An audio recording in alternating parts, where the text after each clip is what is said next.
approach to national growth and security. To enlighten us on this theme, 6 eminent defense and strategic studies practitioners and experts have accepted our invitation as guest speakers and speakers from Sri Lanka, India, Singapore, Pakistan and China are presenting their papers during this segment of conference plenary, the Defense and Strategic Studies Plenary 1.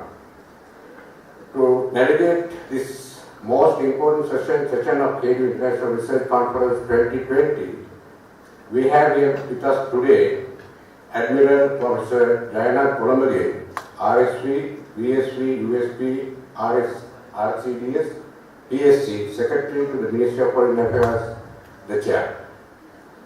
Admiral Professor Jayanath Kolamage assumed duties as Foreign Secretary on 14 August 2020. He has served the Sri Lankan Navy for a period of 36 years and retired as the Commander of the Navy on 1st July 2014. He is the 18th Commander of the Sri Lankan Navy and was decorated for gallantry and commended for exceptional service to the Navy. Admiral Professor Kolamage is a graduate of Defence Services Staff College in India and Royal College of Defence Studies UK. He holds a PhD from General Surgeon Kotelawala Defence University, Sri Lanka. His doctoral thesis, Asymmetric Warfare at Sea, the Case of Sri Lanka, is now published by Lambert Academic Publishing, Germany. He also holds an MSc on Defence and Strategic Studies from Madras University and MA in International Studies from King's College, London. Admiral Professor Kolamage is a visiting lecturer at the University of Colombo, Defence Sciences and Command Staff College, Sri Lanka, Kotelawala Defence University, Bandaranaike Centre for International Studies, and Bandaranaike International Diplomatic Training Institute. He is a Fellow of Nautical Institute, London, UK. Admiral Kolamage is a guest professor at Sichuan University and Leshan Normal University in China, and an adjunct professor at National Institute of South China Sea Studies, High Court, China. In addition, ladies and gentlemen, he has been a guest lecturer in several key universities and training institutes in Bangladesh, India, Japan, and Pakistan. He has also been an editor and reviewer of a number of internationally renowned academic journals. Admiral Kolamage was previously Additional Secretary to His Excellency, the President for Foreign Relations, since December 2019. In addition, he is presently serving as the Director General of the Institute of National Security Studies in Sri Lanka. While thanking him being here with us today, accepting our invitation, I now cordially invite Admiral Dr. Jayanath Kolamage, RSP, VSP, USP, RCDS, PSC, to the stage and chair the Defence Plenary Session 1, sir. Meantime, I would like to call upon our eminent guest speakers in this plenary, some physically and some online due to pandemic situation. We have with us today Major General P.R. Vanagasuriya, VSP, USP, NDC, USA, CDSC, Commandant Sri Lanka Army Volunteer Force. Air Marshal Diptendu Chowdhury, AVSM, VM, VSM, Commandant, National Defence College, India. Professor Rohan Gururatne, Professor of Security Studies, Nanyang Technological University, Singapore. Major General Asif Ali Hilal E. Imidias, Director General, Institute for Strategic Studies, Research and Analysis, ISRA, Pakistan. Dr. Rong Ying, Vice President, China Institute of International Studies, CIIS, China. General M. Tahir, Advice of Council, China Desk. Admiral Professor Jayanath Kolamage, RSP, USP, RCDS, PSC, will also introduce the presenters to the Defence Plenary Session 1 to the audience. Admiral Professor Jayanath Kolamage, over to you, sir.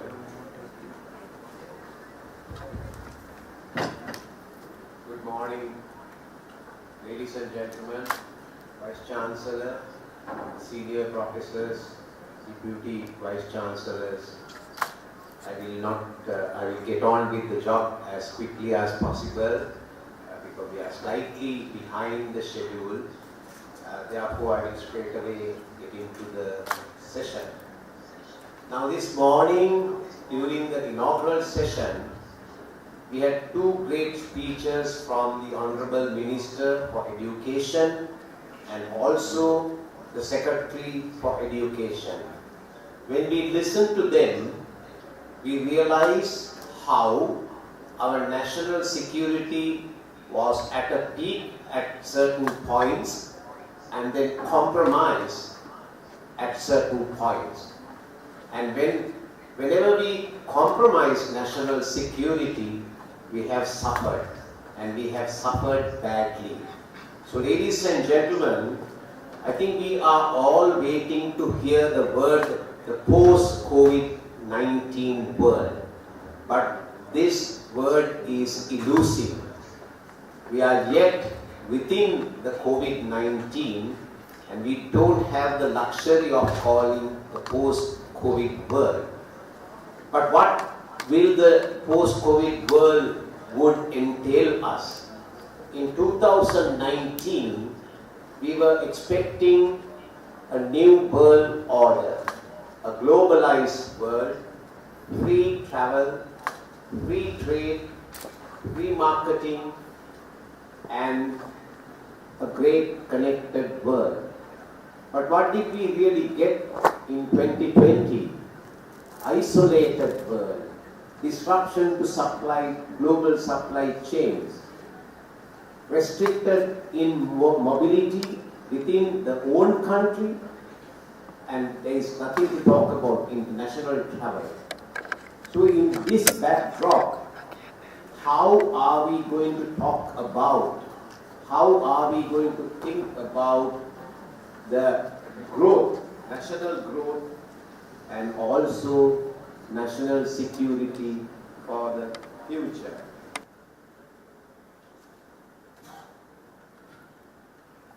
We as a country suffered from 3 decades of conflict, and that conflict retarded the progress of our country, the society, the economy. And when we finished the conflict in 2009, the development needs of our country was much, much greater. When we were stagnated in lack of development, the other countries were moving far ahead.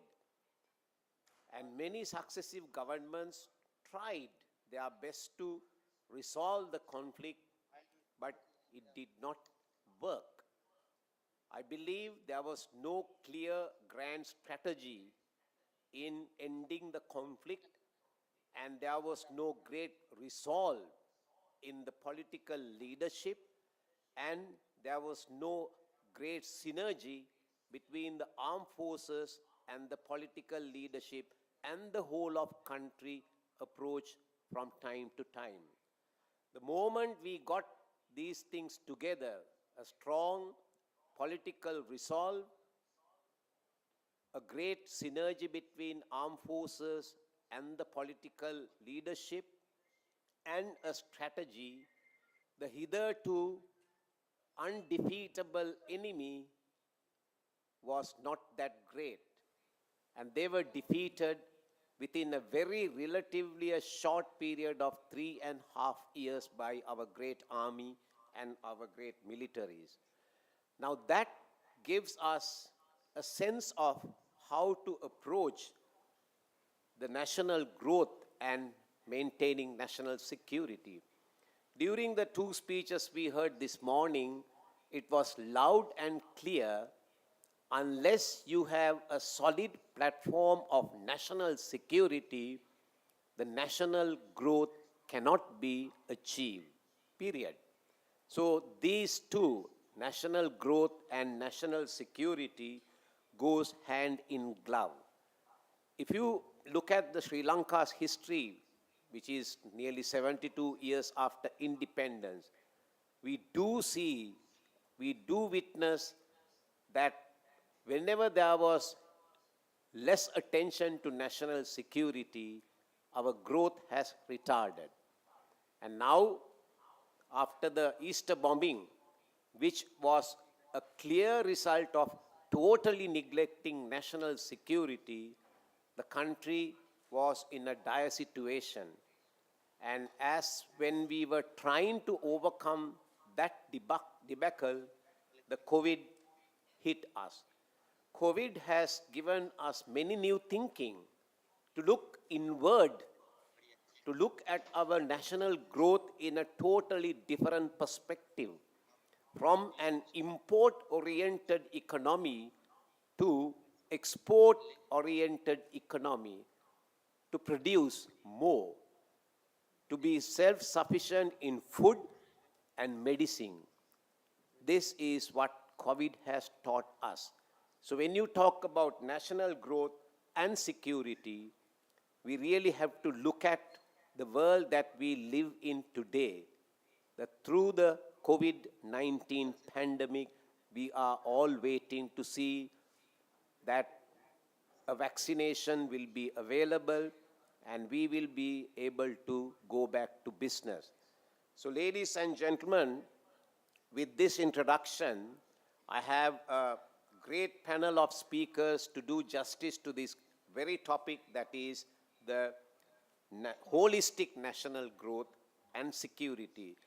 Why is it important that we have the word holistic?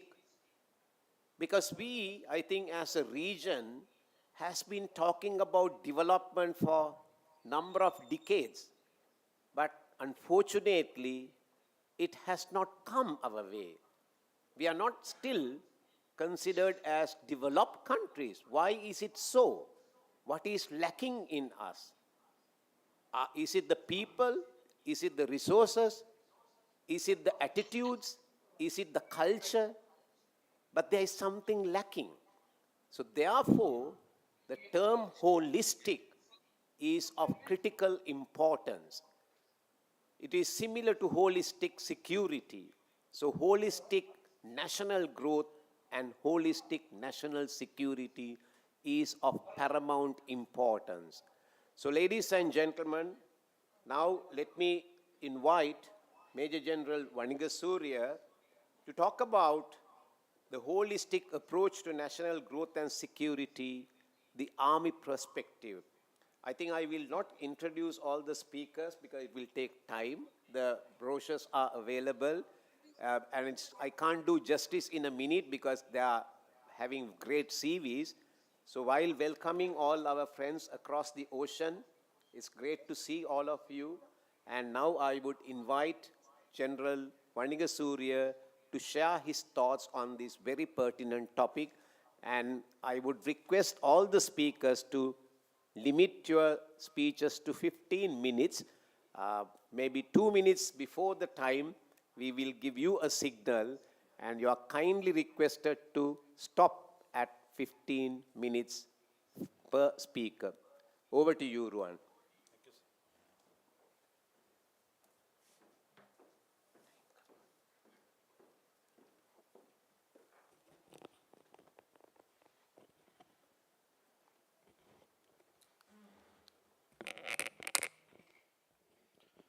Thank you, Chair.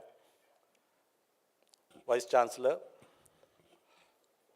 members of the audience, distinguished guests, as well as the distinguished members of the panel. Good morning to all of you. Today, in this 15 minutes or so, I'm going to give an army's perspective, a soldier's perspective of holistic growth and the place national security, or rather the role national security plays in that holistic growth.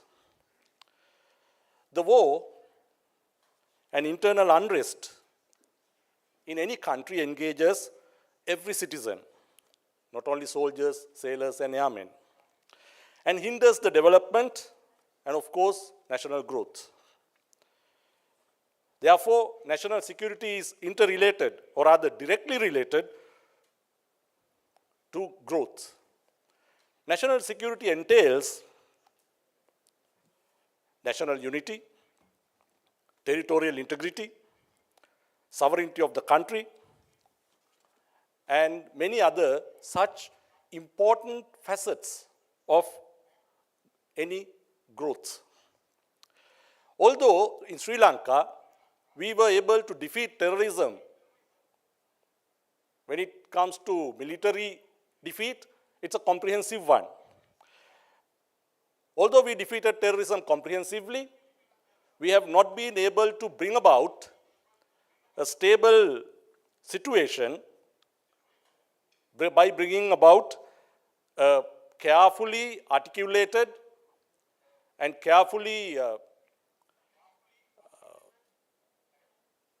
prepared holistic solution. As a result, there are many dimensions that continue to haunt us, although terrorism has been comprehensively defeated. Especially in today's world, which is volatile, uncertain, complex and ambiguous, as you all, the audience would know, we call it the VUCA, global environment. This phenomena of uncertainty where security is concerned plays a major role. Economic progress and sustainable peace and harmony are built upon a comprehensive national security environment which would enable any nation to pursue its interests without impediments. So I will be focusing in the next few minutes on few facets of national security and highlight significance of achieving sustainable peace and harmony in Sri Lanka in order to achieve a holistic national growth. Let us first understand what national security is in a very brief sense. We can define national security as an umbrella of protecting the core values that every nation strives to protect. These values enable people to lead a life on their shared common belief by preserving their national identity, sovereignty, economic and social well-being. There are many elements that have direct effect, or rather that which collectively bring in national security.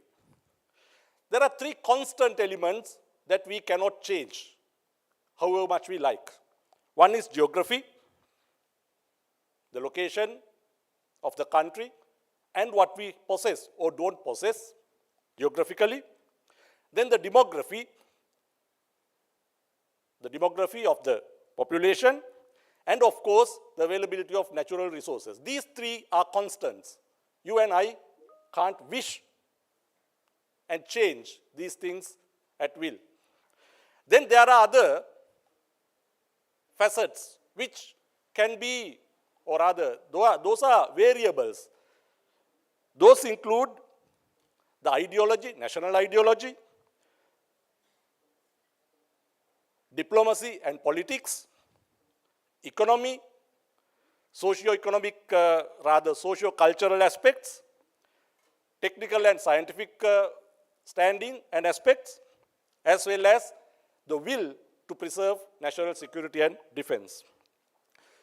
So with that is the kind of national security architecture that I will be discussing the rest of my ideas. Let's get on to the threats that we face. What are the threats that we have? We have multiple facets in threat perception as well. We have the global threats. We have the threats that manifest within the region, Indian Ocean region. And then we also have threats that are manifesting within the country. Very briefly to discuss, the global threats include, but are not limited to, the changing status of global commons that everyone is sharing, and chemical, biological, and radiological as well as nuclear threats, cyber threats, which disable and disrupt economies, transnational crimes, which could make countries unsafe, terrorism and insurgency, that obviously threatens survival of any nation and life on earth, insurgency that can cripple economies, and of course, religious fundamentalism, which affects economic and community well-being. So those are the kind of threats that manifest in a global sense, common to all countries in the world. Then we, being in the Indian Ocean, have our own inherited concerns. Within the region, regional politics can have destabilizing effects on small states like ours. Piracy in the Indian Ocean also poses threats to maritime security and well-being for an island nation like us. Then the power competition in the Indian Ocean also poses diplomatic risks and could threaten economic well-being and national security of the island nation that we live in. Then we have the country-specific threats that we need to consider. Although, as I said, we defeated terrorism comprehensively, that is the armed struggle, the separatist ideology remains. It looms elsewhere.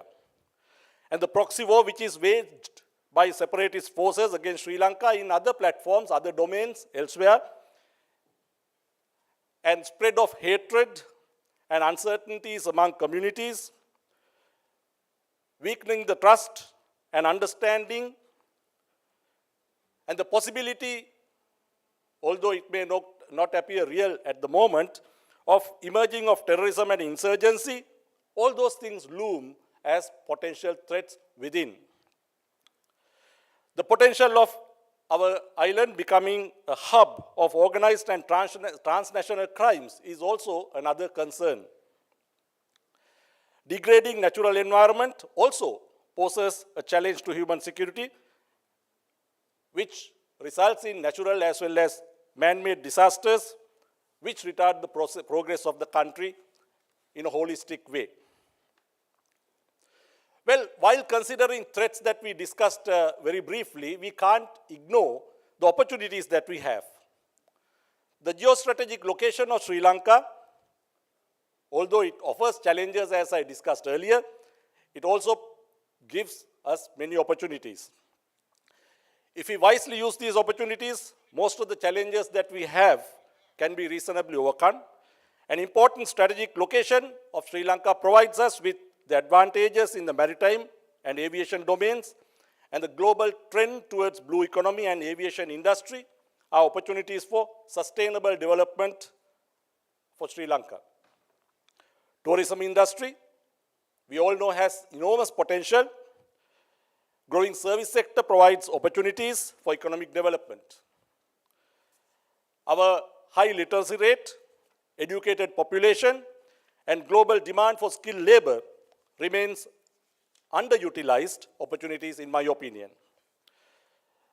Expanding of IT literacy in the country, especially among younger generation, is another opportunity that we can explore.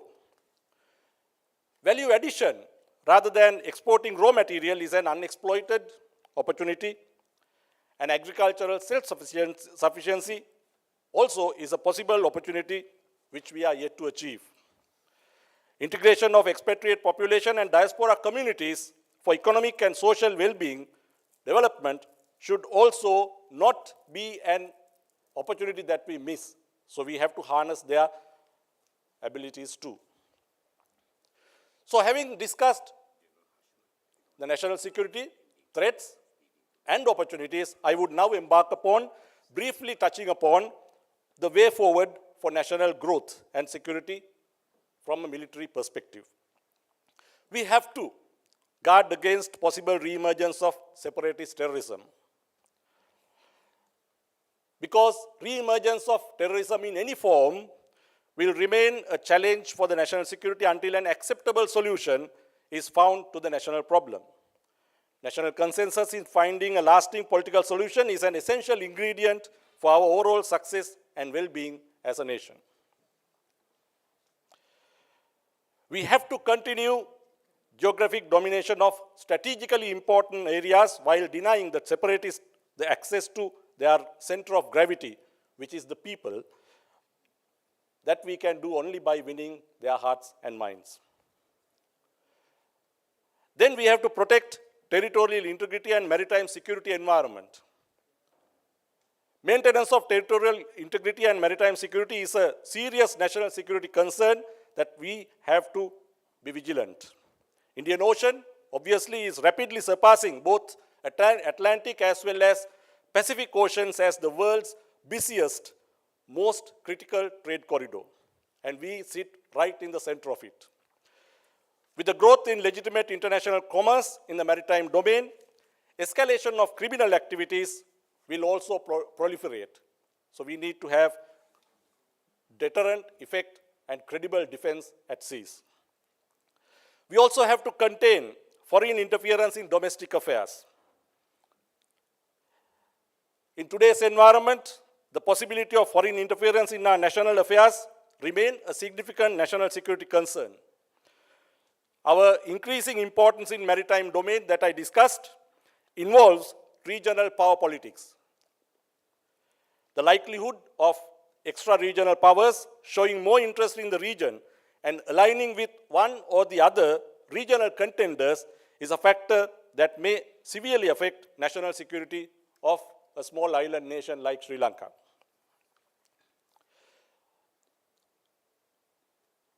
We are in the cyber age. So cyber security and defense against cyber threats is an essential component in the national security apparatus. The new technology, while adding dynamism to the communication, it also brings in challenges. Arab Spring is one such example. I'm not going to dwell on that any further because the importance of cyber security is known to all of us. Then we have to address environmental degradation and climate change. One might wonder why, being a military man, I highlight this, because we all have to have security. To have that, we have to have the environment and the country. The climate change increases the occurrences of natural disasters which severely affect our security. Rising sea levels, severe droughts, melting polar caps also, although we are not closer to it, will have devastating effects on us as well. A warming planet will lead to new conflicts such as refugees and depletion of resources. Disasters or catastrophic natural disasters can have debilitating effects, as we saw in Japan when the nuclear disaster took place. Yep. So we have to mitigate the natural, we have to preserve the environment and mitigate natural disaster. And I also had a brief introduction of the need to have control over transnational organized crimes, and also we have to have counter the religious fundamentalistic efforts in country as well as in the region, and we have to promote socio-cultural and political stability to achieve all those. So while protecting ecological balance and enhanced ability for long-term sustainable development, we need to ensure national security, peace, because peace is where it is quiet, serene, and holistic development can take place. We are a democratic country, committed to world peace and preservation of the world order. So we need to be a responsible partner of the global community. National security has a direct impact on holistic growth, as it has been amply highlighted by the speakers in the opening session as well. We need economic stability, and for that, we need continuous investments and new economic ventures. none of those would take place if there is no national security. So, being a man in uniform, I submit my argument that there cannot be any holistic approach to development and growth of a nation without ensuring sustained, long-lasting peace, which can only come through effective national security management. Thank you. Thank you, General Ruan. I think you started by saying that you are going to present an army perspective, but I think it was much, much more than that. It was a holistic country perspective and world perspective, and it was really enlightening. Thank you, General Ruan.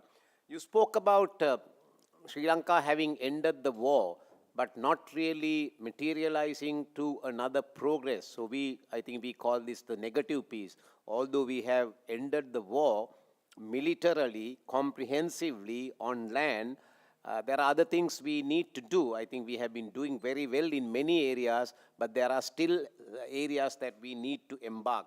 And you spoke about the constants and the variables of national security and growth.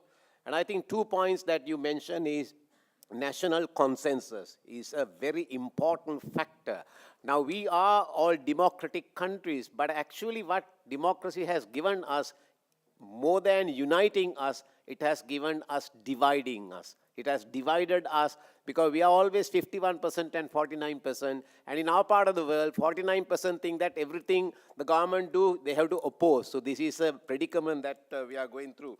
And also you highlighted the fact that the foreign interference, we should be very conscious about. And we do see as a small country in square area, I always say Sri Lanka is a big country in strategic sense, but we do see that foreign interference in our domestic affairs practically on a day-to-day basis. So ladies and gentlemen, thank you, General. It was really great. Now I have the great pleasure to invite Air Marshal Chowdhury, Diptendu Chowdhury, who is actually the Commandant of the National Defense College in India. It's a prestigious National Defense University or National Defense College. Any senior military officer aspire to go there. So over to you, Marshal Chowdhury, to deliver your talk on the same topic, holistic approach to national growth and security. Thank you very much. Thank you, Chair. Good morning, ladies and gentlemen. First, I would like to thank General Hector da Silva, the Major General Perez, Dr. Prem Dasa, for this opportunity to speak today. And I would also like to thank Squadron Vijay Surya and his team, a back-end team, to make this participation possible all the way from New Delhi. I'm privileged. I also wish the chair, I understand from his CV that he is an fellow alumnus of the RCDS. And I would like to wish my fellow panelists a very good morning, and as well as the audience a very good morning indeed. I think General Vana Surya, who started it, typically this is the advantage of, as you keep coming later down the chain for speaking, you find a lot more and more aspects which you wanted to cover have already been touched upon. But since it's a beginning, I still have a fair advantage, and I do wish my fellow panelists the very best, because I suspect a lot of ground will get covered during my talk.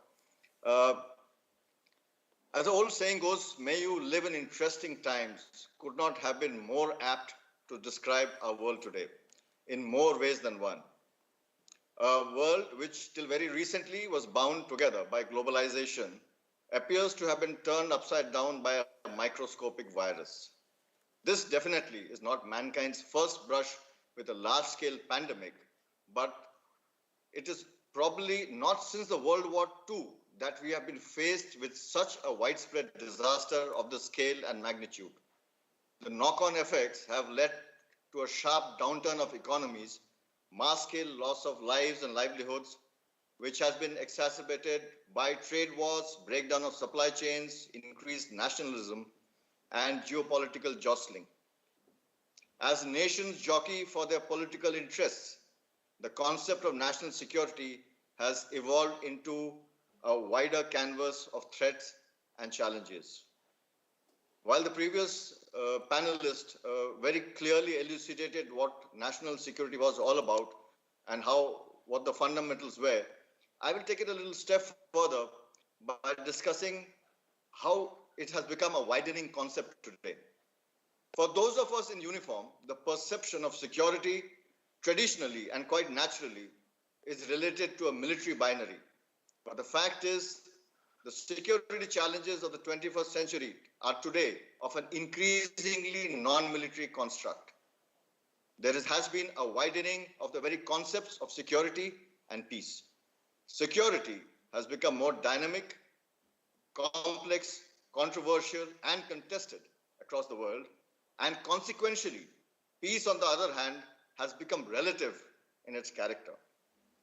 It is no longer the absence of threat or danger which was once the central to the transactional relation between citizen and the state. Today's threats and dangers are often beyond and outside the state's capacity to control or to deal with.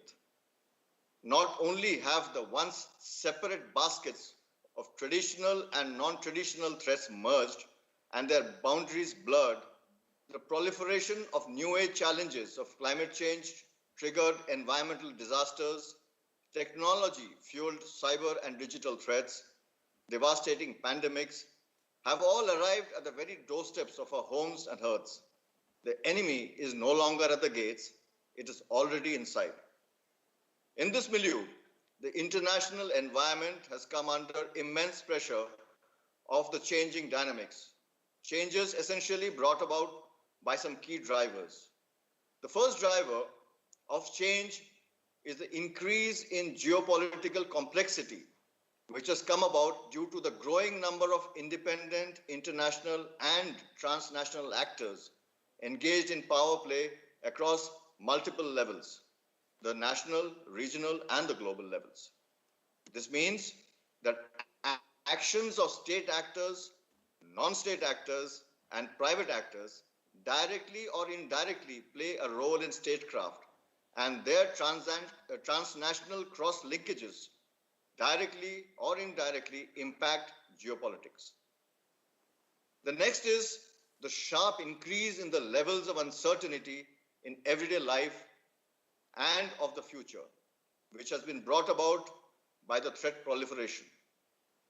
Not only are the shape of future threats more amorphous, in the years to come, they will increasingly be less predictable, arise from diverse sources, and operate under the convenient cloak of anonymity. The last driver is that conflicts or wars are no longer the only recourse to resolve disputes or contestations, as all measures short of war equally provide a wide array of coercive options. The current transitional phase which the world is going through towards the inevitable changes in the world order and the associated emergence of conditions that we are experiencing today is almost reminiscent of the Cold War. The changing international dynamics have therefore led to shifts in the regional contestations and alignments. The security challenges of the century are steadily shifting from the realist paradigm of security dilemma of the nuclear age, where national threats led to arms races and military competition, to a more contemporary survival dilemma of the information age, where the non-military challenges necessitate multilateral cooperation rather than competition. Despite the initial and understandable surge of nationalism in the face of the COVID-19 pandemic, which was visible to all of us, there has been an increasingly widespread international realization that no nation can go it alone. The immense loss of lives and livelihoods across the world, which has affected all nations and pushed some to the brink of economic disaster, has ironically forced them all to coalesce on the common grounds of human survival and safety. Similarly, affecting all is the outcome of mankind's apathy towards climate change, which was brought out by the previous speaker, in the past decades, which is playing out its own course as nature exacts its revenge. As temperatures rise, there has been an unprecedented increase in natural disasters. While the rising sea levels threaten the very existence of some countries, The melting ice is also opening up the Arctic waterways, which will benefit many. Amongst all these challenges, the world appears to be heading towards an era of competition for control of natural resources, including water, control of rare earths, control of technology, control over data and information, including control of the global commons. These seem to be the new areas of power contestations, which will play out their own course and sadly, in the process, raise the risk potential of the world at large. So is economic growth the new key paradigm? Let's examine this. Amongst all this, the common underpinning driver for all nations today is economic growth, without which none can truly survive, let alone prosper. Developed countries are faced with their own challenges of shifting demographics, sustaining economic growth, and maneuvering towards favorable power realignments. Whereas developing countries, on the other hand, are confronted with the added burden of an expanding array of challenges in their efforts towards eradicating poverty, ensuring equitable development, and removing inequalities, while ensuring that democratic institutions remain robust and resilient. The causal link between economics and security, I think, is best elucidated by James Harrington, a 17th century English philosopher, who said, "The source of state power is a balance of economic forces and not divine right or military power." In today's world, it has never been more relevant as economics drives national growth, and hence national growth is no longer a mere outcome of trade and commerce, but a vital aspect of security. In fact, national growth and national security are complementary to each other and very two sides of the same coin. However, the defining factor which shapes the quality and quantity of economic aggregates depends heavily on the state's public finances. Increased integration of the national economy into global markets mean that national security will unavoidably depend on the stability of the global economy and international financial systems, and the ability to coordinate key national economic policies with trading partner nations. Here, the strategic outlook of a nation plays a vital role, not only where, how, and with whom you engage, but most importantly, the timelines of engagement.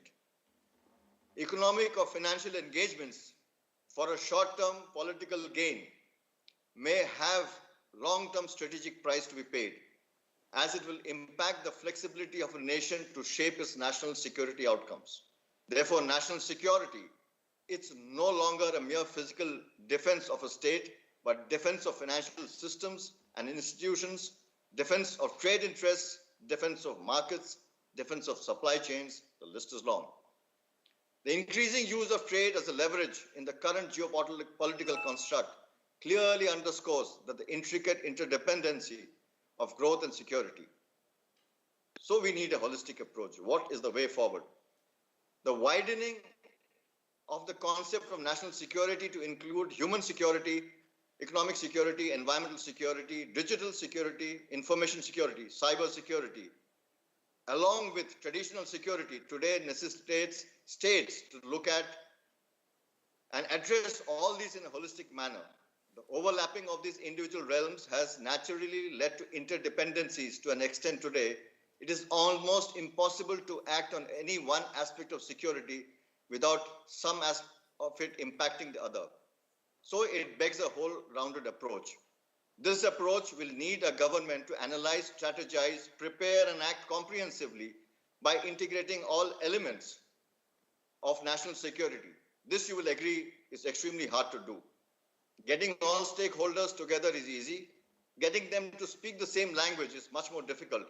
And getting them to agree is almost impossible. But there is a way out. While it is difficult to break silos, it is definitely possible to perforate them, creating cross-linkages to connect verticals at every structured level.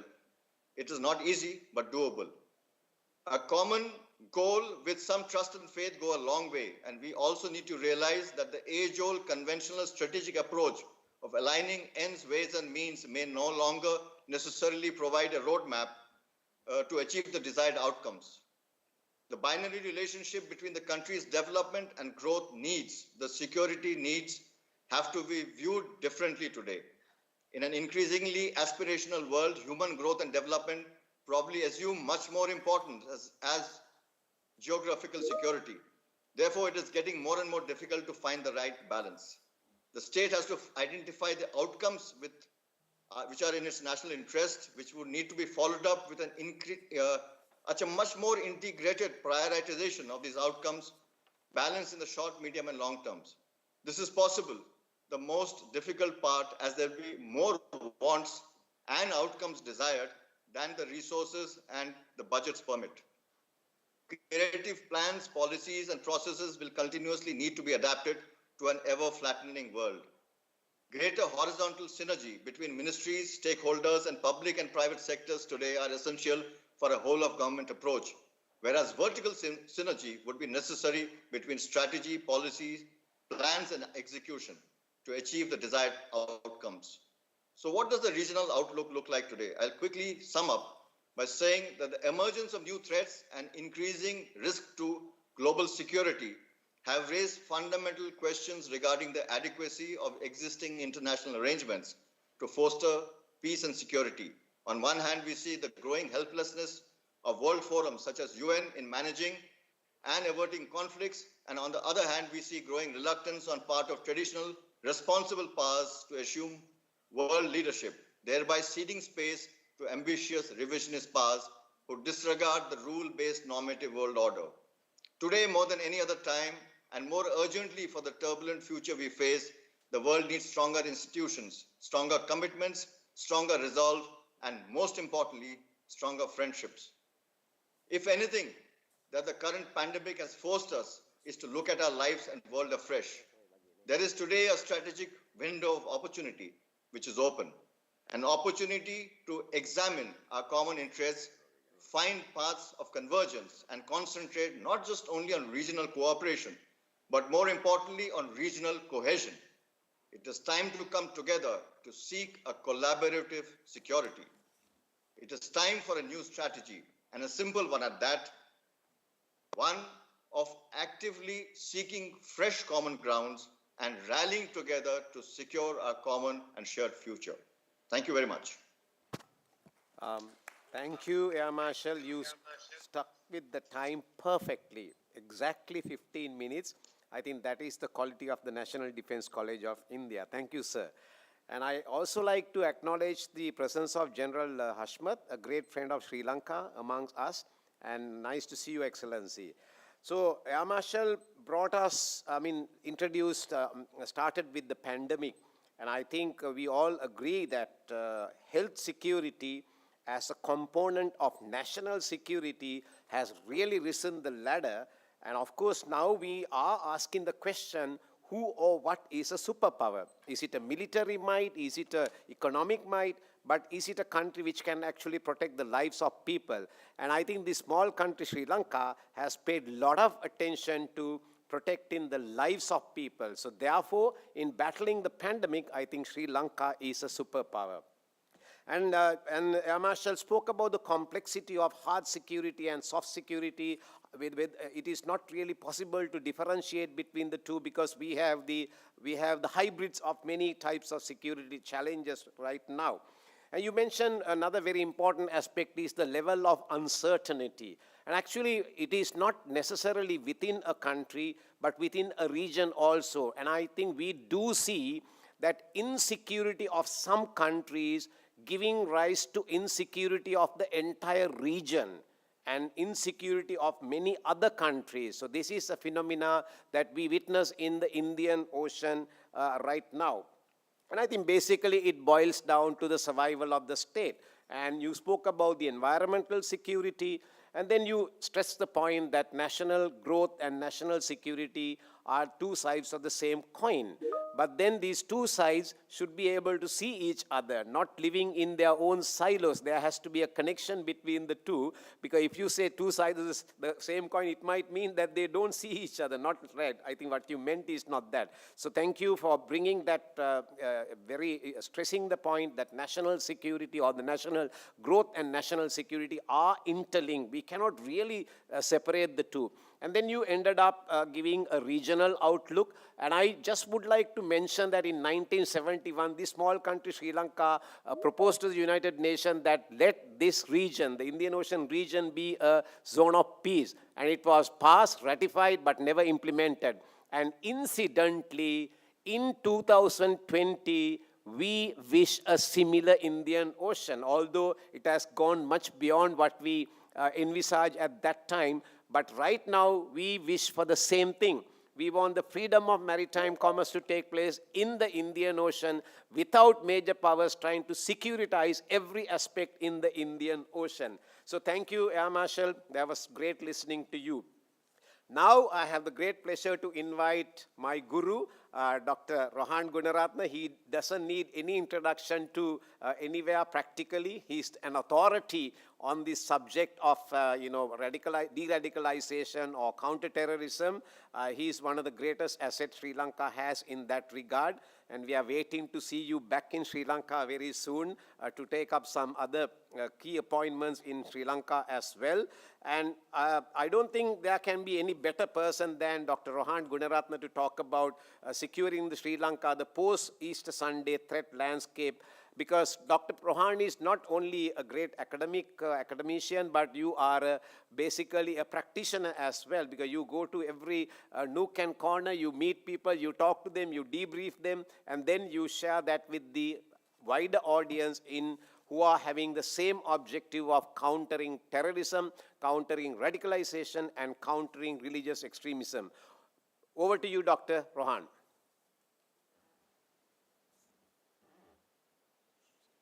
Minister Professor G.L. Piris, Secretary Admiral Professor Colombage, and our Vice Chancellor General Milinda Piris, ladies and gentlemen.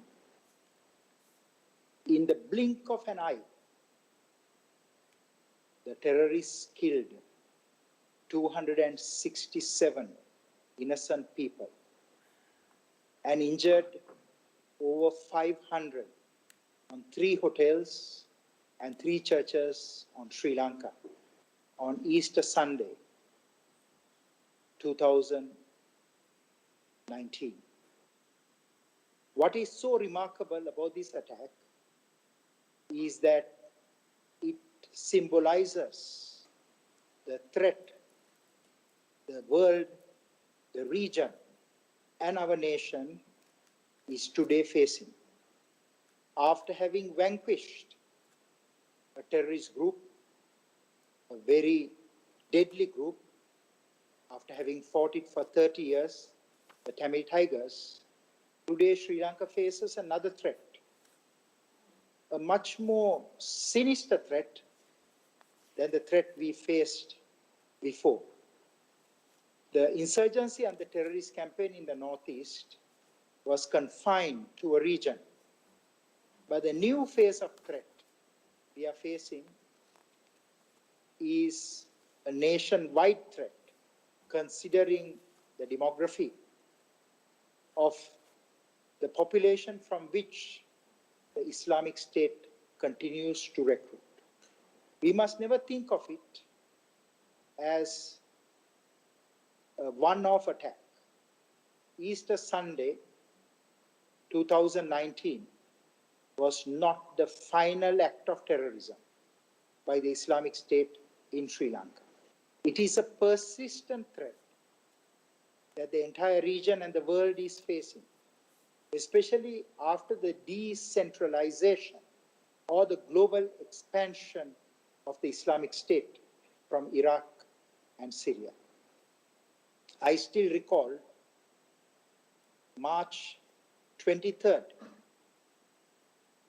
Abu Bakr al-Baghdadi, the terrorist leader, was hiding For 5 years, he did not appear on any video.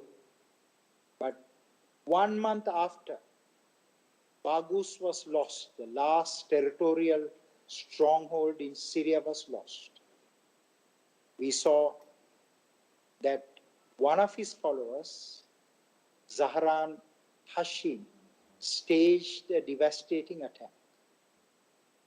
And then the leader of the Islamic State, Abu Bakr al-Baghdadi, appeared, and he said the Sri Lanka attack was in revenge for the loss of that last territorial stronghold of the Islamic State. Let me share with you, fight this new wave of terrorism.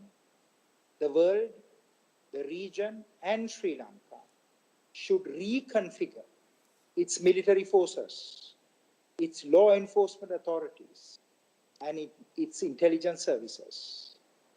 As we speak today, the Sri Lankan security forces are still fighting the old war. They are having the same old mindset. And there are some new features of this threat, of this emerging and existing threat that we have to consider.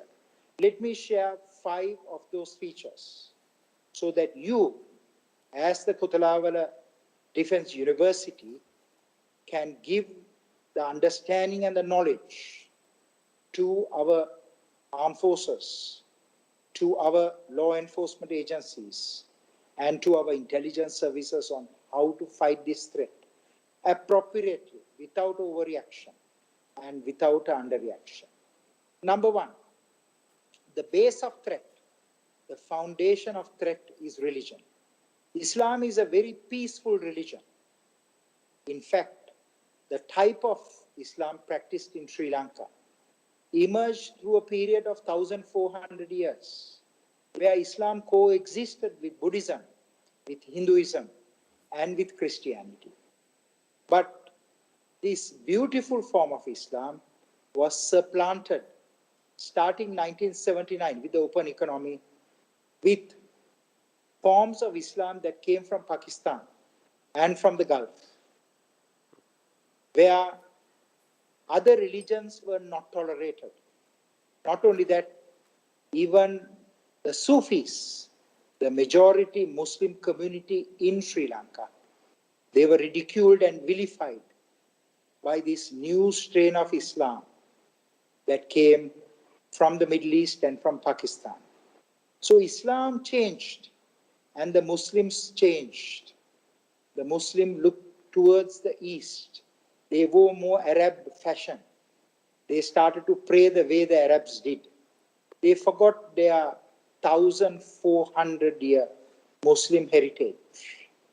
So the only way for Sri Lankan Muslims to protect themselves is to practice the beautiful form of Islam that was coexisting harmoniously with Buddhism, with Hinduism, and Christianity. That was a very tolerant, that was a very moderate form of Islam. But the form of Islam that came from Pakistan and the Gulf said, break the idols. And that is why in December of 2018 in Mavanella, so many Buddhist sites were attacked and the images were vandalized. So you can see very clearly the impact of foreign intervention, these new forms of Islam. So the first point is that we have to regulate the religious space. And to regulate the religious space, there must be a common Muslim identity.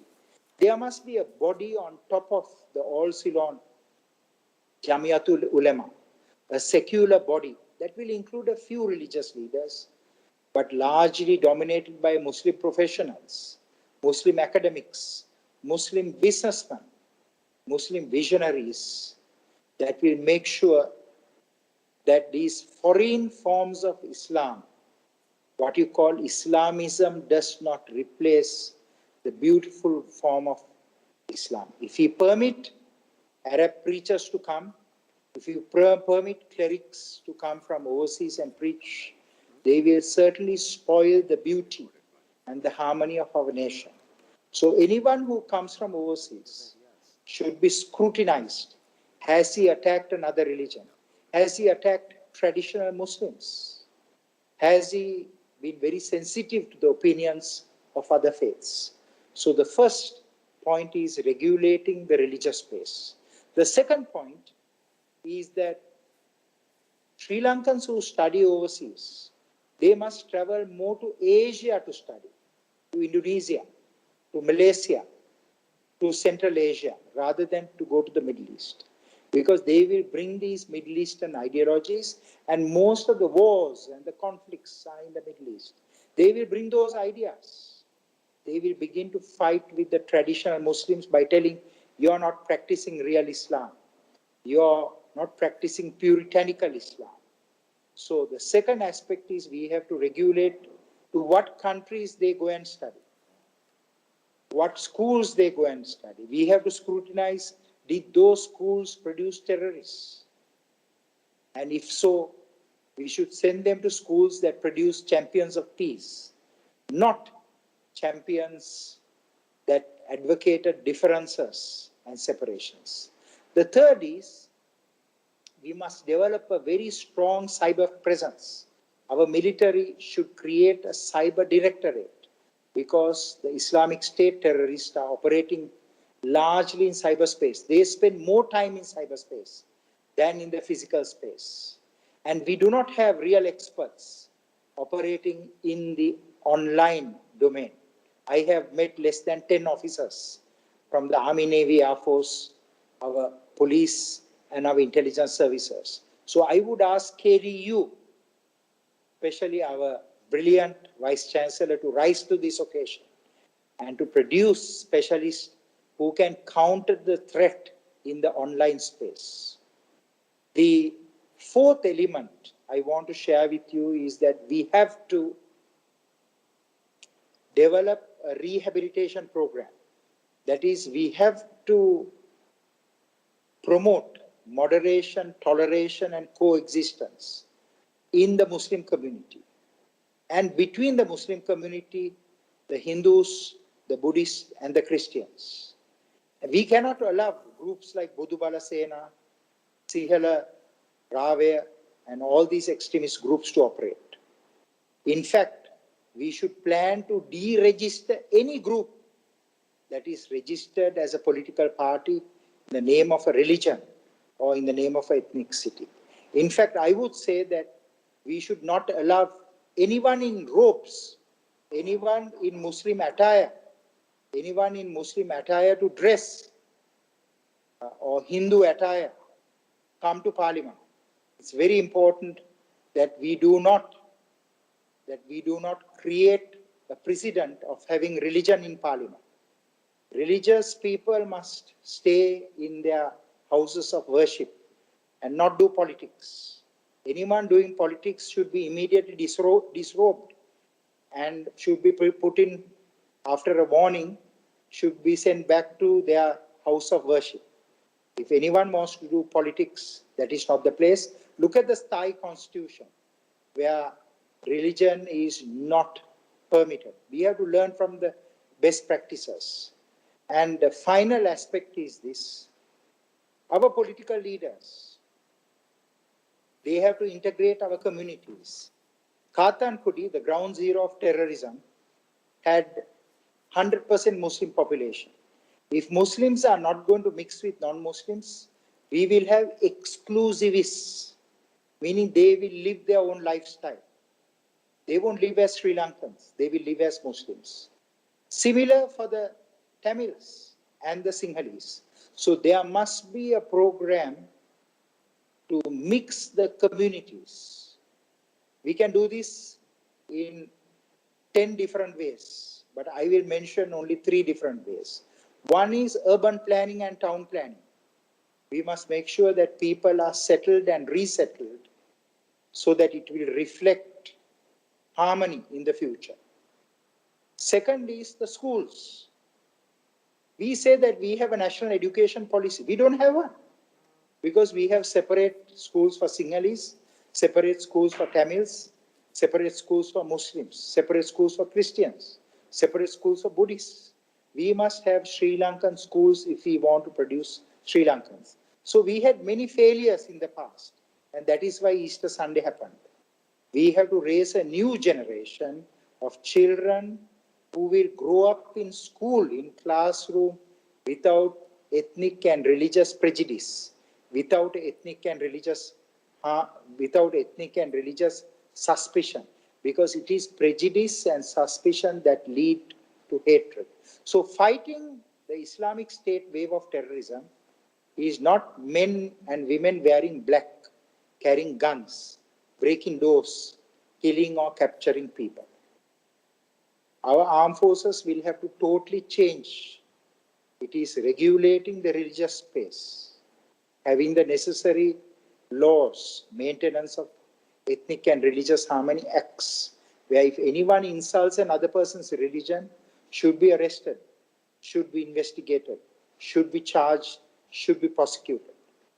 Also, I want to share with you, we do not have the cyber capabilities. Zaharan was able to meticulously plan, prepare, and execute these attacks because government of Sri Lanka, the intelligence services, law enforcement agencies, and the military forces did not build the core competencies to fight the modern wave of terrorism. Even 1 year after Easter Sunday, we have not built these capabilities. So today I am appealing to the military, law enforcement, and the intelligence chiefs and their representatives at KDU. Build these capabilities so that we will not suffer another terrorist attack from the Islamic State.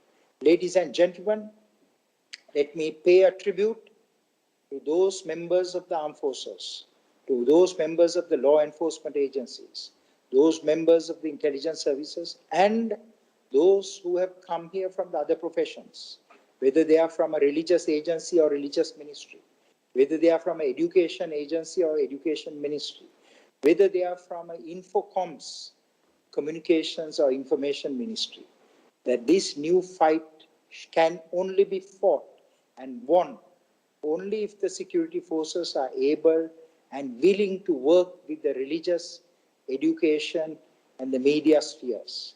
If we do not do this, the same way we fought a 30-year war with the Tamil Tigers, we will be fighting another 30-year war with the Muslim terrorists and the Muslim extremists. So the best strategy we have to move forward is to build the core competencies within the armed forces, within the religious, education, and the information spaces, and finally, to create harmony centers, provincial harmony centers, district harmony centers in towns, in villages, and also national harmony centers, and harmony clubs in schools, harmony programs, where Sinhalese, Tamils, and Muslims live together as a family.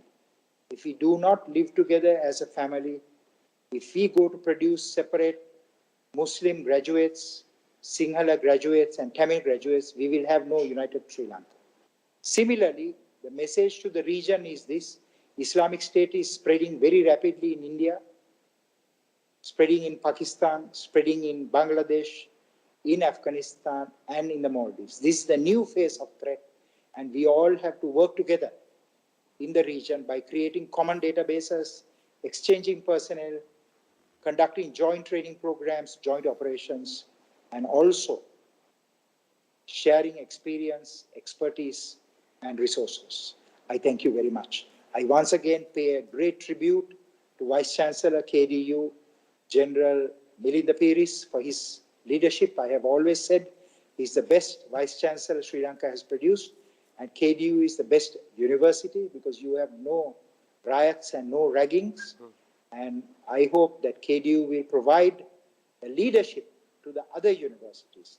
None of the Sri Lankan universities are in the top 200 globally ranked universities, and it is paramount that in the next 1 year KDU becomes a globally ranked university and other national universities also follow this model. I thank you very much. Thank you, Dr. Rohan. But I think KDU is always already in global ranking number 4 best defense university in the world. Not really, but it's something great. But good luck to you, Milinda. So, Dr. Rohan, thank you very much for giving what happened in Sri Lanka, especially after the Easter bombing. You know, we were a country very much conscious about national security, and then we neglected national security and we relegated it to a very lower level, and then we paid the penalty, we paid the price for it. And you spoke about the persistent threat now that the physical or the geographically dominated areas are no longer available to the ISIS, how their ideology is now transgressing the national boundaries. Our case in Sri Lanka is a classic example of that. And you brought a very important point of the need to reconfigure our military and the intelligence services, because I think even during the LTTE war, there was a huge transformation of our military. I mean, initially we were fighting like conventional militaries, but then we became very much non-conventional, and we basically use asymmetric tactics against the enemy, and I think that was a contributory factor for winning the war. So here again, I think because we have a different kind of an enemy, and I always believe that the enemy unforeseen is more dangerous than the enemy seen. Now here we have the enemy who is actually not seen. And you brought out how the religions, all communities coexisted in Sri Lanka. I mean, to be fair, even to date, in many parts of the country, the cohabitation is there.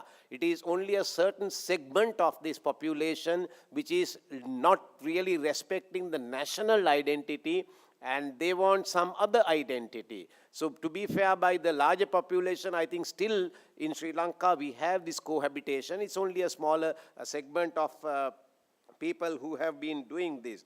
And also, like last week, there was a leaflet was printed to say that make Sri Lanka like Arab country. So that is basically the ideology of certain segments of the people continue. They don't believe in Sri Lankan identity. While they are in Sri Lanka, they want to have another identity. So this is the problem that we have.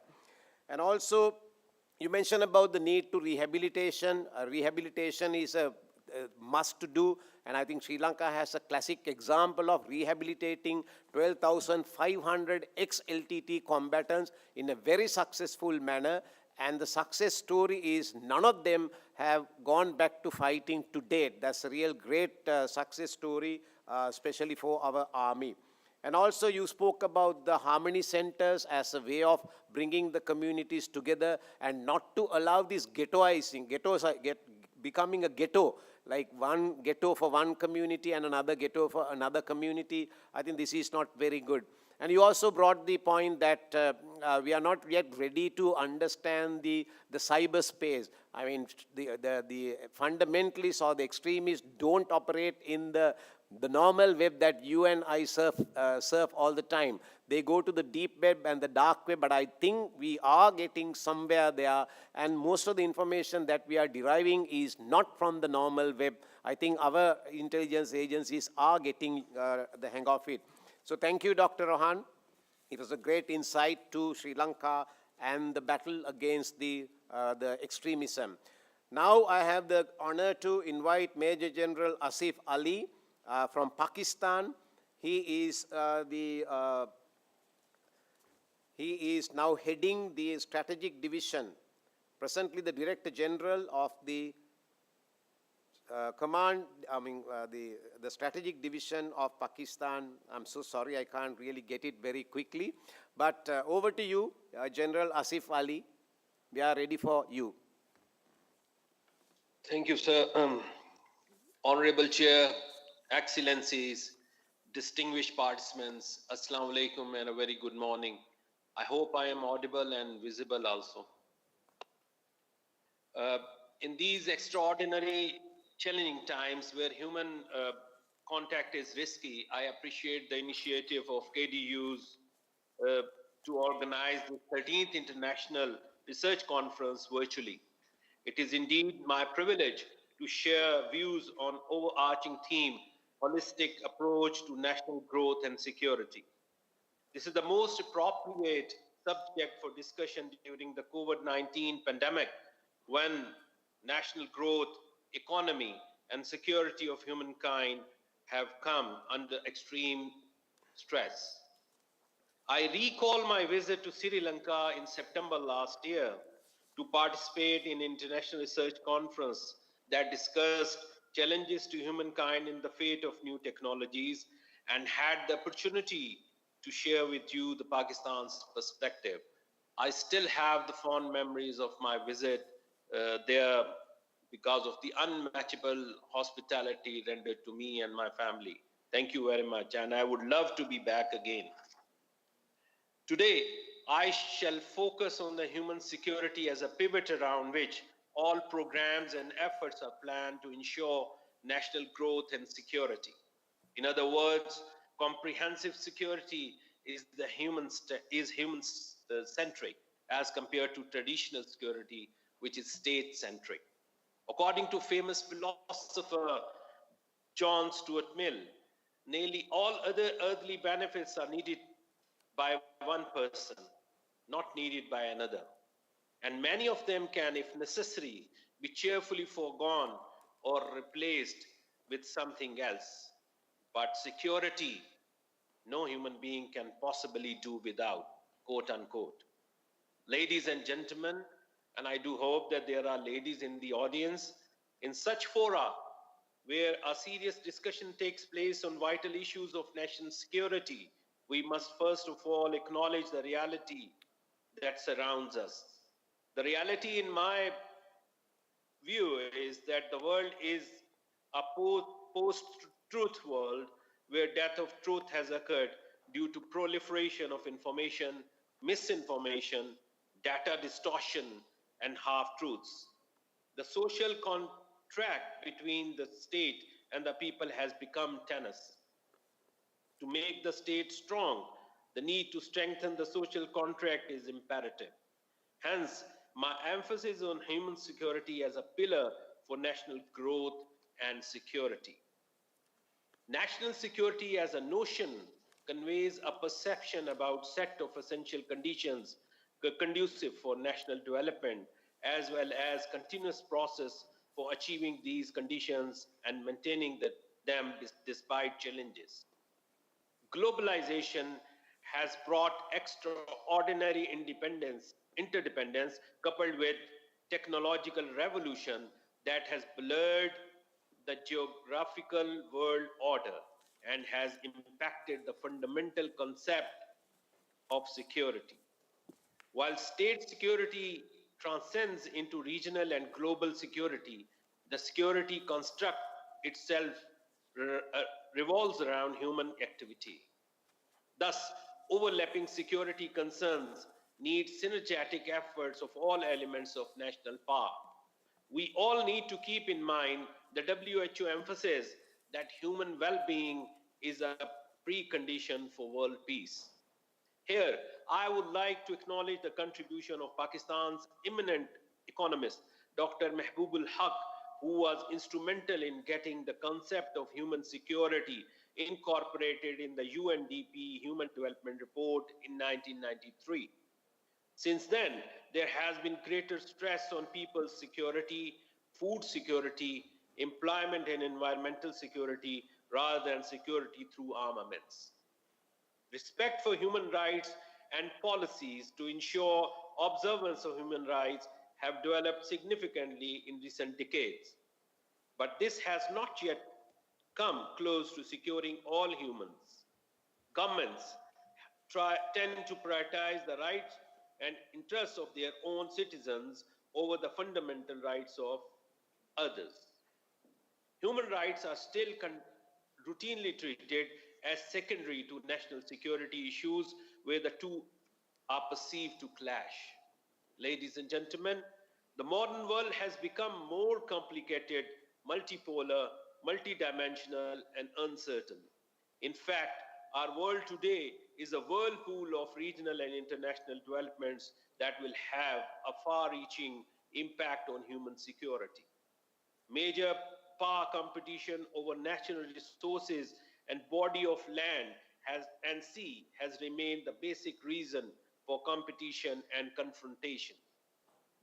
Water scarcity, droughts, famines, and natural disasters have had negative impact on human security and national growth in countries or regions that confront such challenges. Moreover, emergence of different narratives and ideologies of class governance being imposed by states on their own population on one hand and by powerful states on the weaker or developing states on the other has disturbed the global environment. Hybrid warfare tactics are being employed to weaken the social, intellectual, and cultural fabric.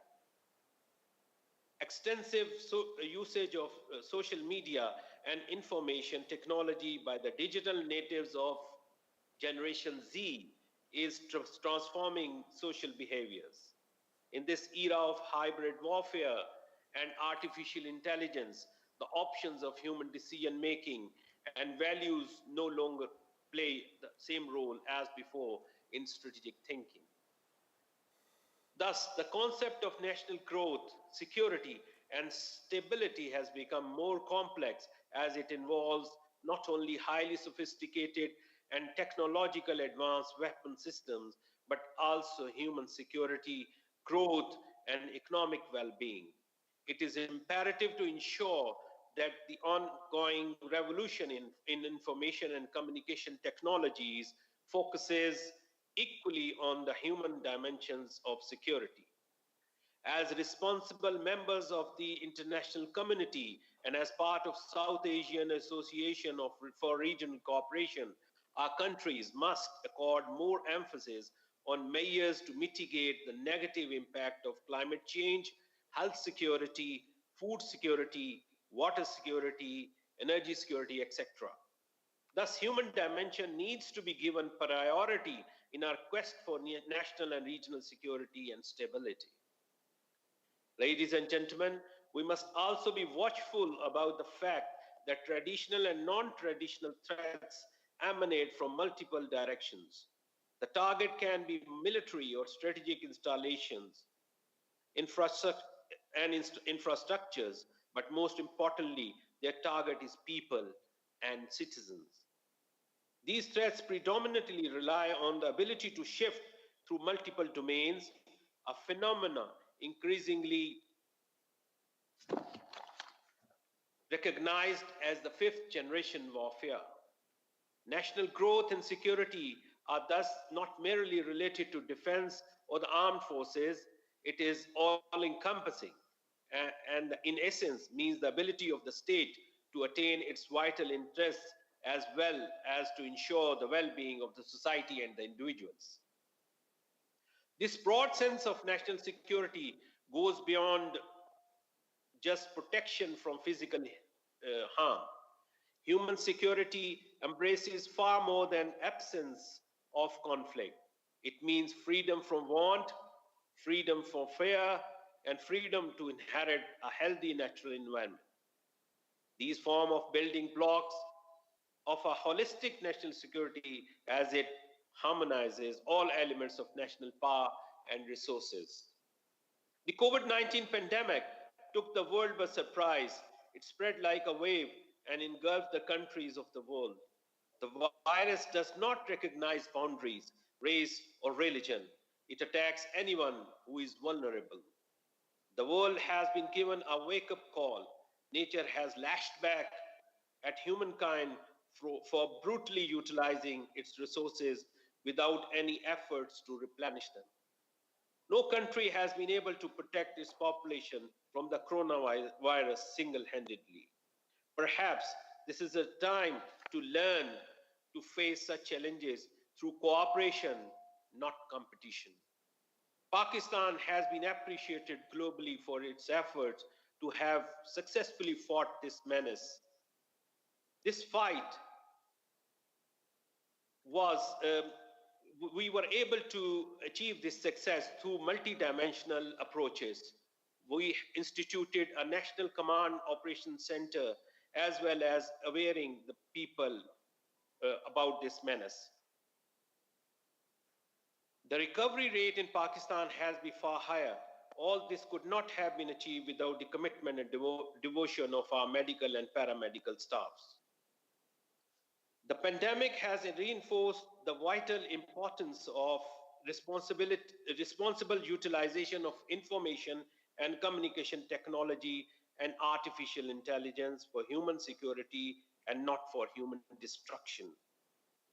The emerging new technology like artificial intelligence, Internet of Things, cloud computing have introduced new challenges for human security.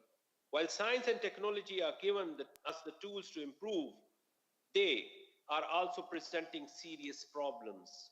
Technology, no doubt, connects us, but it also makes us vulnerable to a multiple threat, including deception, revolution, data theft, precision, and lethality in weapons and cyber attacks. These are common challenges to humankind and must be faced collectively. Ladies and gentlemen, Pakistan has been at the forefront of global efforts to make this world more secure.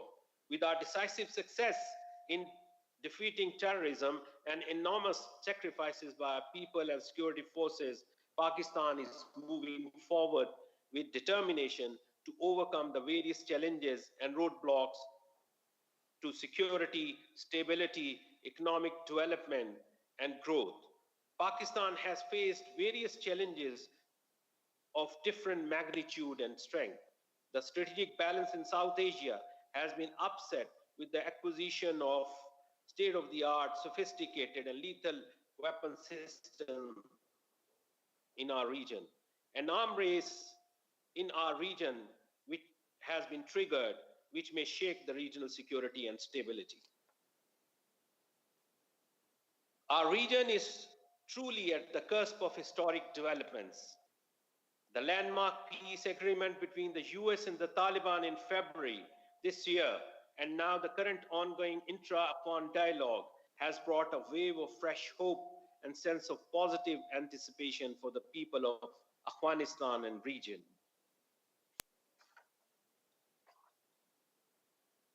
Mega projects like TAPI and CASA 1000 would contribute to human security in terms of energy security, economic development, and employment generation. To say the least, the peace in Afghanistan is extremely important for regional growth and security. To conclude, ladies and gentlemen, the vital linkage between peace and security on the one hand and national growth and human development on the other cannot be overemphasized. No other country knows this better than Pakistan.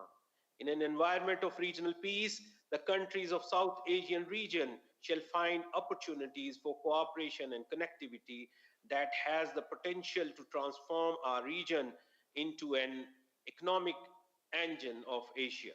I am deeply convinced that our region can realize its true potential if the countries of the region respect each other as equal partners and cooperate with each other as equal members of the international community. It is indeed always a pleasure to participate in the International Research Conference. And the worthy chair, I am Director General, Institute for Research and Strategic Studies at National Defense University, Pakistan. Thank you. Thank you for giving me this chance to express my views. Thank you, General. Once again, showing your quality, spot on, sharp on time. Thank you so much. And you really brought out the human security dimension of what we are talking about today, the holistic growth and national security. But I'm sure we all agree that unless we have sufficient levels of human security, we cannot achieve development or national security.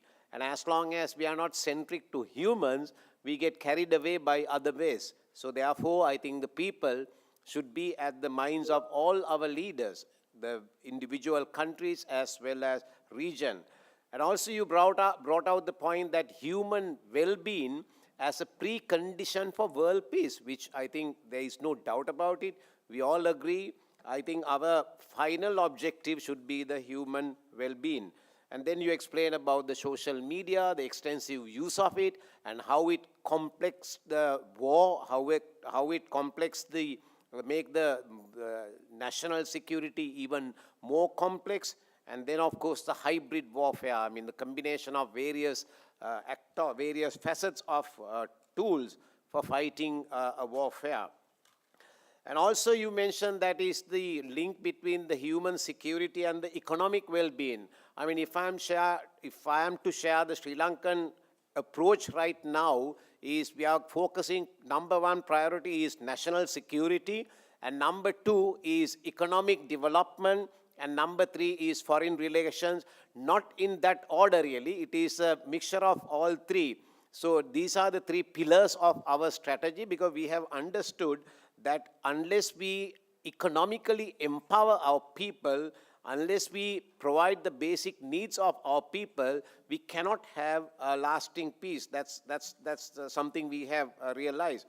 And then, of course, you spoke about the Pakistan's challenges, and I'm sure some of the challenges that you are facing are not really your own doing. It has been remnants of a certain era. Unfortunately, you are still bearing the brunt of those issues as well. And then you brought the issue of arms race, and I think we all agree that at this moment, the Indian Ocean is the most militarized ocean in the world.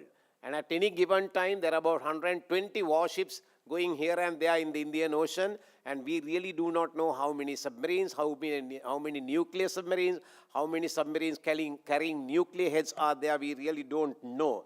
And then I think you brought out the point of peace in Afghanistan. I think for a region, every country should have peace and stability, and then only the regional stability can be maintained. As long as we don't have peace and stability in one of our countries, the entire region is impacted. So that's a very good point. So these are great inputs. And now I will move to the next speaker, Dr. Rong Ying, who is the Vice President of CIIS. I hope Doctor is there. Yeah, Doctor, I am happy to see your face again. Ni hao. And we are waiting to listen to you, making sense of China's security outlook, concept and practice. Over to you, Dr. Ron Ying.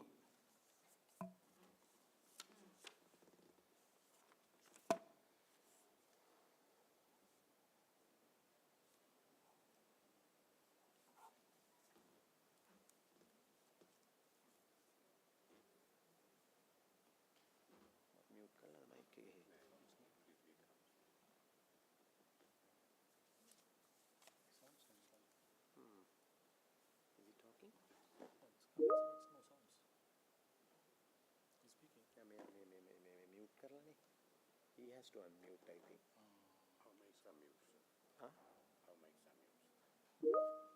Dr. Ronjin, I think you have to unmute your mic. Okay. Yes, Okay, perfect. sorry. Thank you. So, yeah. So I have to say again. Let me just thank the chair and thank you. I want to say how privileged I am to be invited to attend, to speak at this international research conference, KDU, a top university, defense university in the region and beyond. And I would also like to thank Bulgaria, visiting fellow at China Institute of International Studies, who had done a great job to make it possible for me to attend. And I'm looking forward to see all the friends who I'm happy to see that you are safe and sound in person in the near future. Being the last speaker, I think I had an advantage or disadvantage to speak little but I thought that it would be good for me to present my understanding of the China's security outlook or concept, which has been, I think, undergoing some evolution or changes in response to the changes or transformation in the region and beyond. My presentation would be, I think, going to it's three parts. The first part one, will be about the involving China's involving security concept, and the second part would be, I would say, a few words about the challenges or the issues facing this security concept and its practice in light of the changes or transformation that has been the previous speakers, that has been panelists that have been discussed. And the last part would I was just to say a few words, some ideas how China and Sri Lanka in particular, but the region in general, should strengthen dialogue, security dialogue like that. I think those who have, since all of you are security defense experts, you must have sort of follow these new jargons or new terminologies of China's security concept. I think at this moment now, what we are talking about, again, interestingly, the kind that we call holistic security outlook or concept, which covers, according to the official state document, covers almost 11 kind of securities. So it's a very extensive, very, I think, sort of a wide range of issues related to security. And this kind of idea or this kind of concept comes from a kind of understanding, and which I think combines both the external and internal situations, and also reflects China's own outlook or thinking about its relationship with the outside world. The security concept, China, I mean, since the time when China started to talk about the security concept, has to date back to around the mid-1990s. I think, if I remember correctly, in 1996, China started to talk about in the region, in Asia, that you need a new security concept, and this kind of security concept should be sort of based on kind of mutual confidence, mutual trust through dialogue, and should be promote through cooperation. But this is, I guess, largely a kind of a reflection and response to the situation outside China, where in the meantime, China, even though I think in the post-Cold War era, China continued to focus its energy on development while striving very hard to build a stable or favorable environment for its development. But the situation outside China has been changing. The Cold War, the so-called the China's relationship with major powers, China's relationship outside the world is changing. So, and China's relationship in particular with neighborhood, its neighbors also been changing. So I think the idea to have a new security concept featuring mutual trust through dialogue and security through cooperation was relevant. So by 2002, China came up an official statement, so-called position paper on Asia security, on Asia. And that position paper was presented, I think, at the Asia Regional Forum, and in which I think the so-called new security concept becomes more elaborated, and with 4 key words, a kind of a security featuring mutual respect and mutual trust, mutual benefit and through and equality and cooperation. So this is again, I think, reflects a kind of continued efforts by China to promote a kind of a security, its security and a kind of common security actually, through cooperation and dialogue, so that it would be able to continue to focus on its development. And this is, I think, the important sort of development. I call it a kind of China Chinese security concept China version 1. And as China develops or rises, and as China's relationship with the outside world becomes more sort of interdependent, but also become more complicated, I think China the perception of the security, both at home and abroad, becomes also changing. So, and I think it is increasingly see that its own security or security at home, domestic security. Here I'm talking about the political security and other social security and so on and so forth, economic security, and so many securities. For China, I think they realized that it be increasingly related to what is happening outside the world, or what is happening in outside the world. To some extent, it is because of what is happening in China. So, the thinking of security or the pursuit of security becomes changed in a way. It has become, I think, in a way that to pursue security, it has to be done in an integrated, in a more sort of comprehensive or holistic way.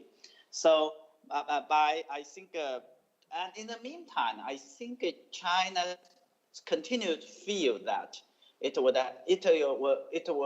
pursue a peaceful development, working closely with major countries for a stable relationship, and to work with its neighbors in particular to promote a common development, while in the meantime, if there are differences and disputes, it would be sort of managed in a constructive way. In the meantime, I think China also strongly feel that security security architecture, security arrangements, and also regional security architecture are also important in a way that provides China to work with not only so bilaterally in a more regional and multilateral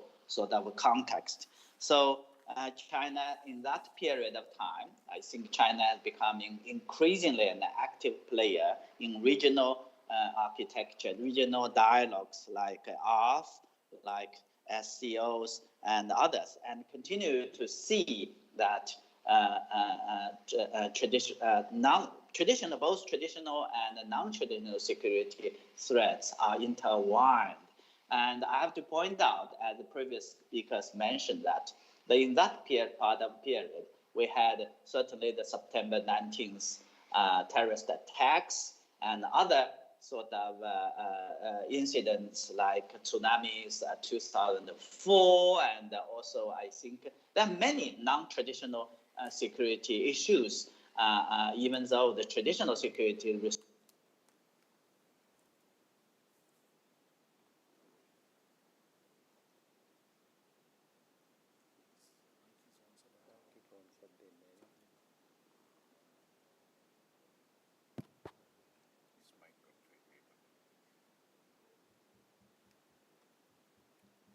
So I think your mic is muted. You are not heard.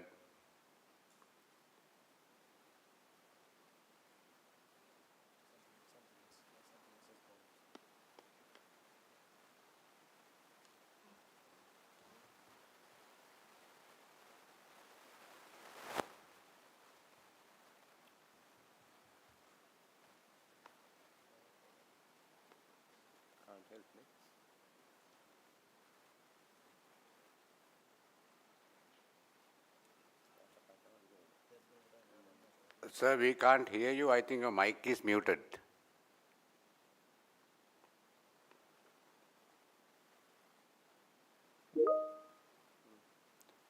I think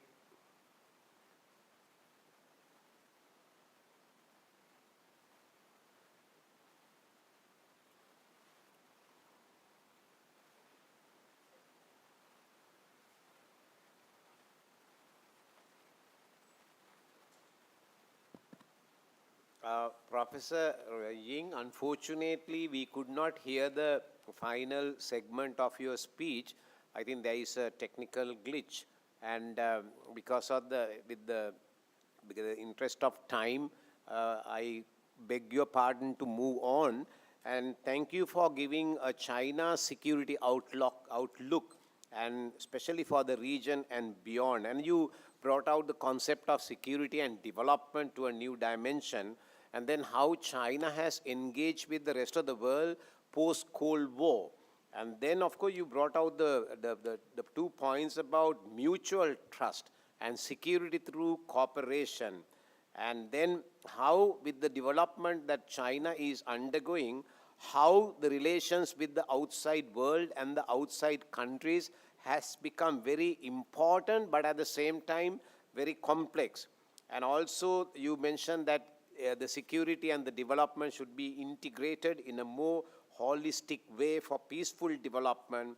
And also, you brought out towards the end the common development with the neighbors. I think that is something critically important for this region, because this region is not interested to see the major powers in the region developing the mistrust and fighting each other.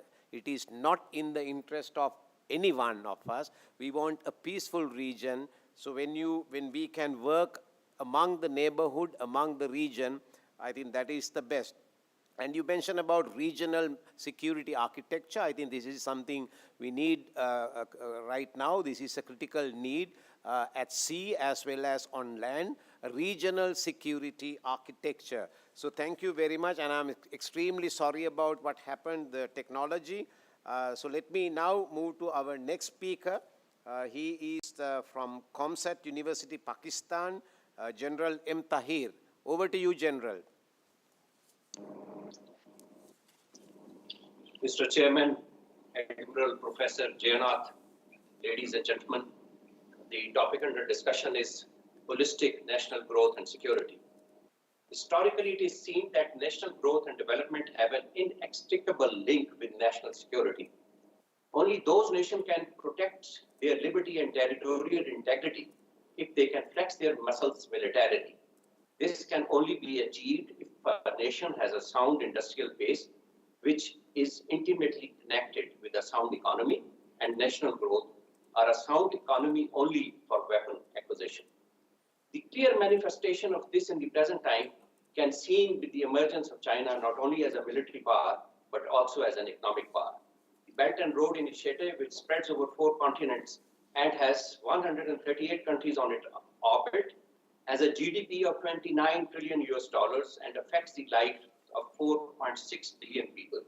With the cutting-edge technology in all major areas of S&T, China has already surpassed major developed countries, and the economic benefits of this progress are now transcending its borders.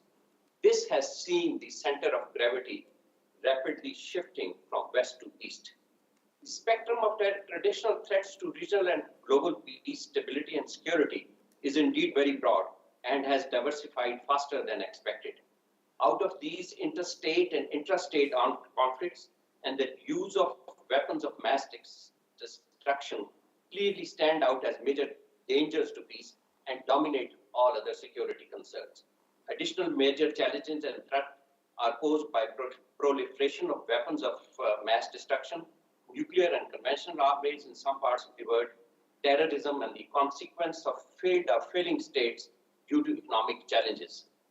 The major flashpoints which pose grave challenges to peace are Sudan, Mali, and Somalia in Africa, Afghanistan, Kashmir, and Korea in Asia-Pacific region, Iran, Iraq, Israel, Syria, Yemen, Kurdistan, Lebanon, and Middle East and Near East, and disputes in South China Sea.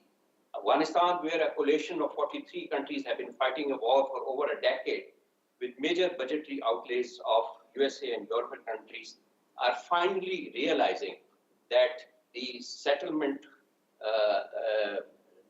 will come only through a negotiated settlement. The issue of conflict, war, and peace hinges on how nations define and protect their economic interests. Non-traditional security challenges like socio-economic risks caused by economic uncertainties and political factors also pose serious challenges to regional and global security. Other issues like global financial instability, especially in the recent time due to pandemic, have increased the risk manifold. It has resulted in resource scarcity and inability of global governance institutions to meet the challenges of large-scale youth unemployment and industrial shutdown. The knee-jerk reactions of opening the economy without taking the rising number of COVID cases, even in the most developed countries, have worsened the situation further.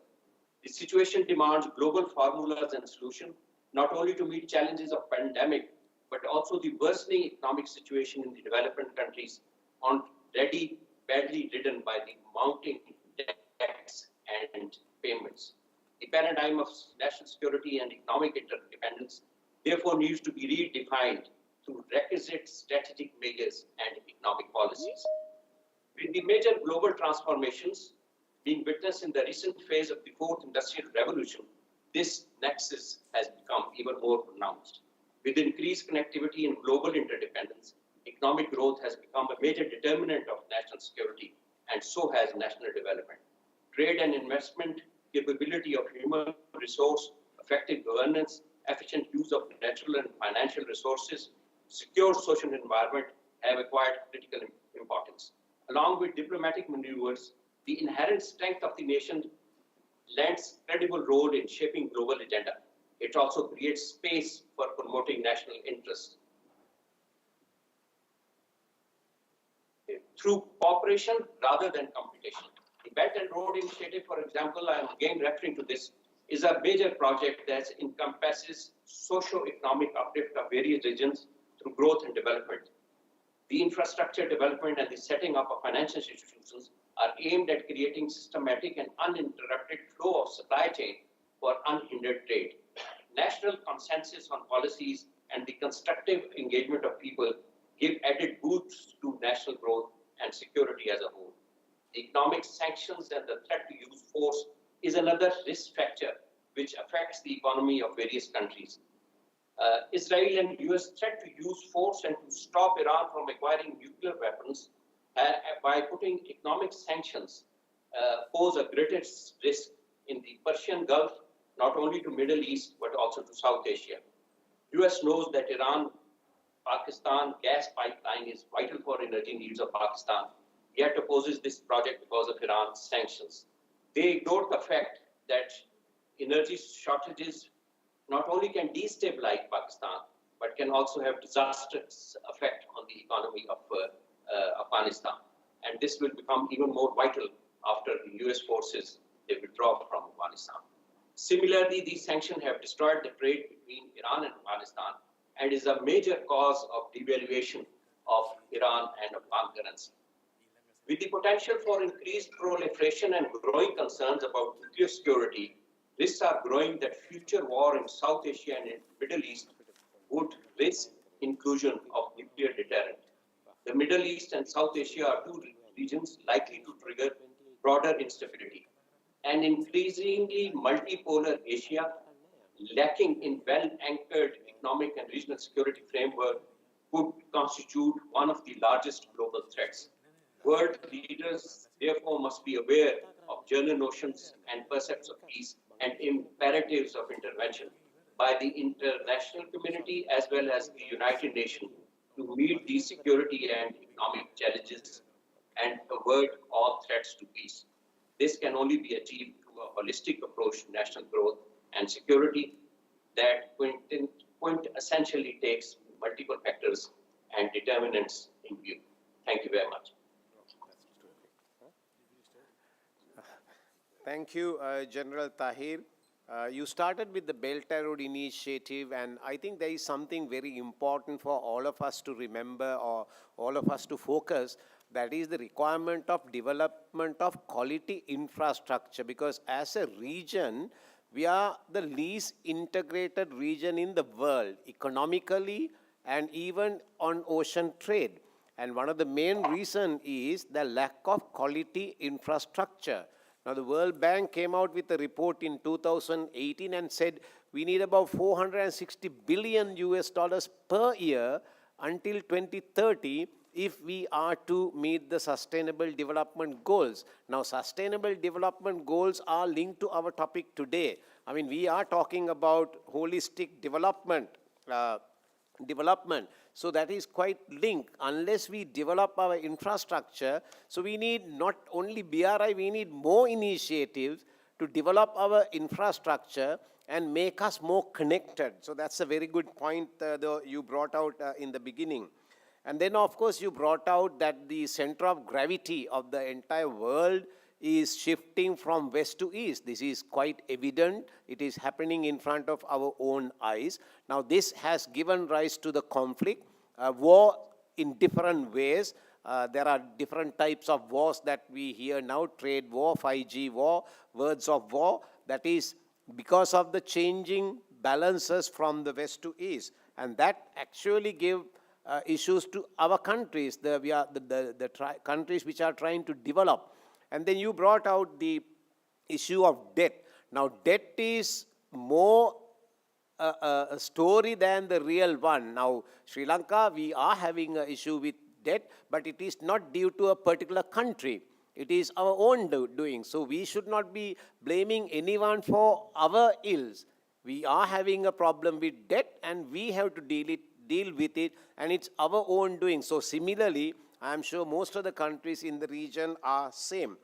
And then also you briefly mentioned about the economic sanction. I think this unilateral economic sanction is not a good thing, and that really is not helping other countries. You see, when a particular country unilaterally imposes sanction against another country, that really hampers the economic development of many countries which are linked to the second country. So therefore, I think the world must go for United Nations, universal sanctions is okay, but not unilateral economic sanction. I think we must rise above this, and we should not be tolerating this, because it is impacting the economies of many other countries, and Sri Lanka's economy is impacted heavily because of certain unilateral economic sanctions imposed against some countries. So ladies and gentlemen, the time is 1:03 now. So we can have approximately 20 minutes for question and answer, and we have to finish this session by 1:30. So the floor is open to you. We can request you to comment, but briefly ask a question, maybe from individual speakers or to the entire panel. We will try to get the best possible answer from our panel of speakers. Over to you. Thank you.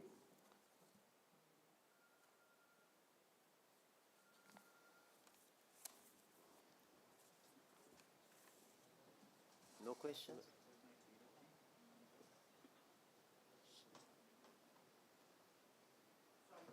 Yes, please, go ahead. Please introduce yourself to everyone. Okay. I think that just give us a minute, few seconds. My question is a bit of a straightforward question, sir, to our topic, well as the areas what we have discussed, our panel has discussed, sir. The point is, in the holistic approach to economic development, we always demand the unity of effort. But in theoretically, we are supposed to get ourselves united in the times of the crisis, sir.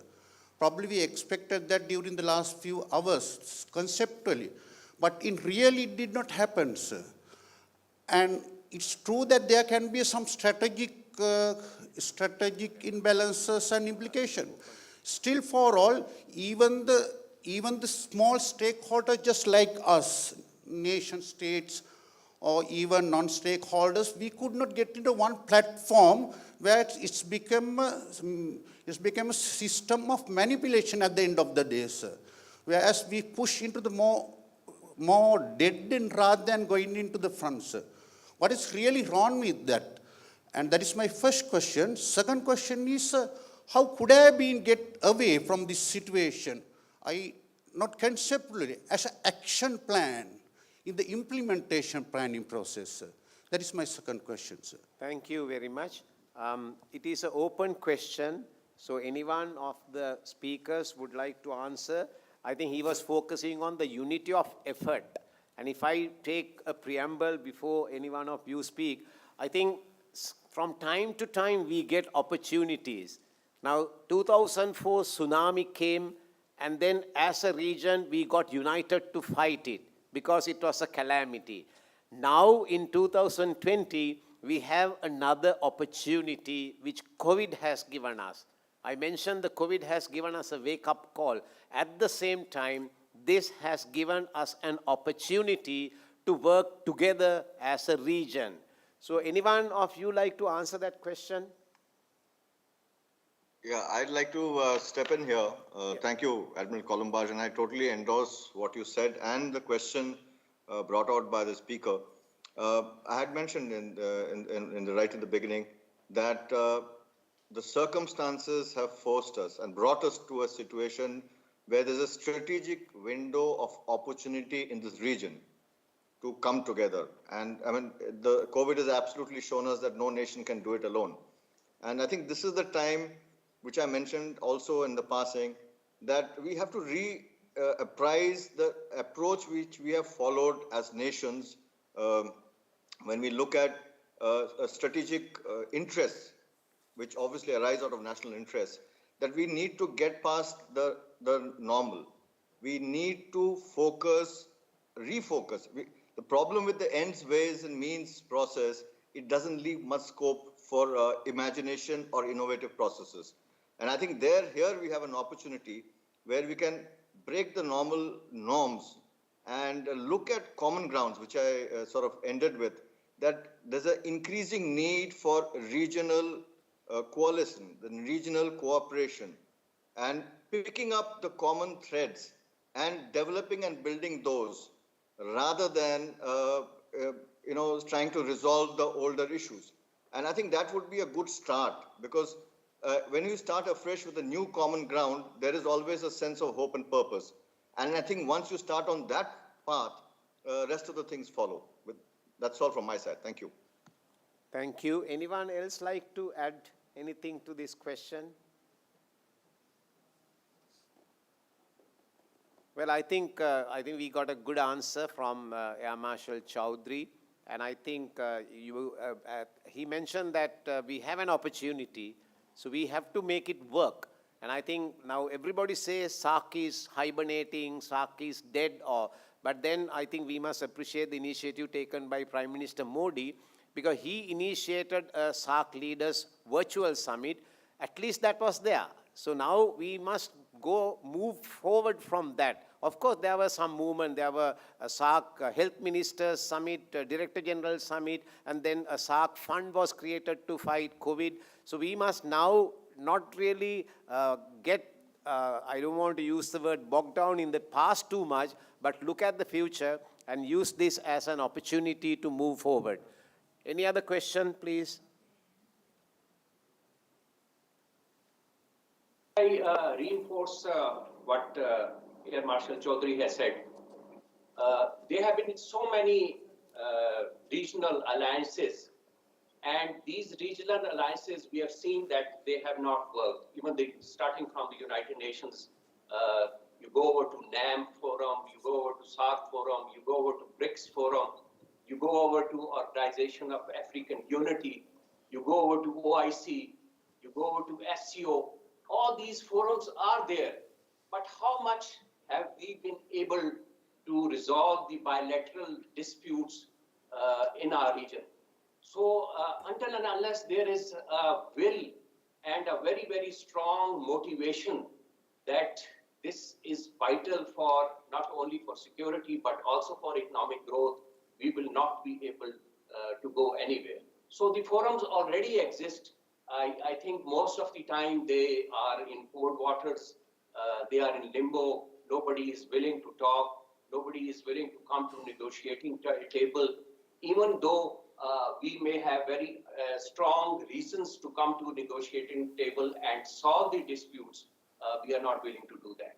I think that commitment, as I said in my speech, that should come from the world leaders and the regional leaders. And until and unless they see this as a vital security need, it will not come about. Thank you, sir. Thank you very much. Can we? Yeah, doctor, please. Yes, Dr. Harendra. I'm Harinder Idanage, Strategic Studies Department, KDU. My specific question goes to Professor Rohan Gunratna.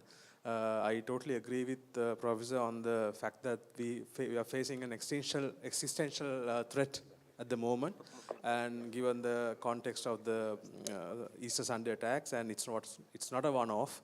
Totally agree with that. I think that's a very important observation, and but my question is, I think you gave a set of policy recommendations which are very pertinent.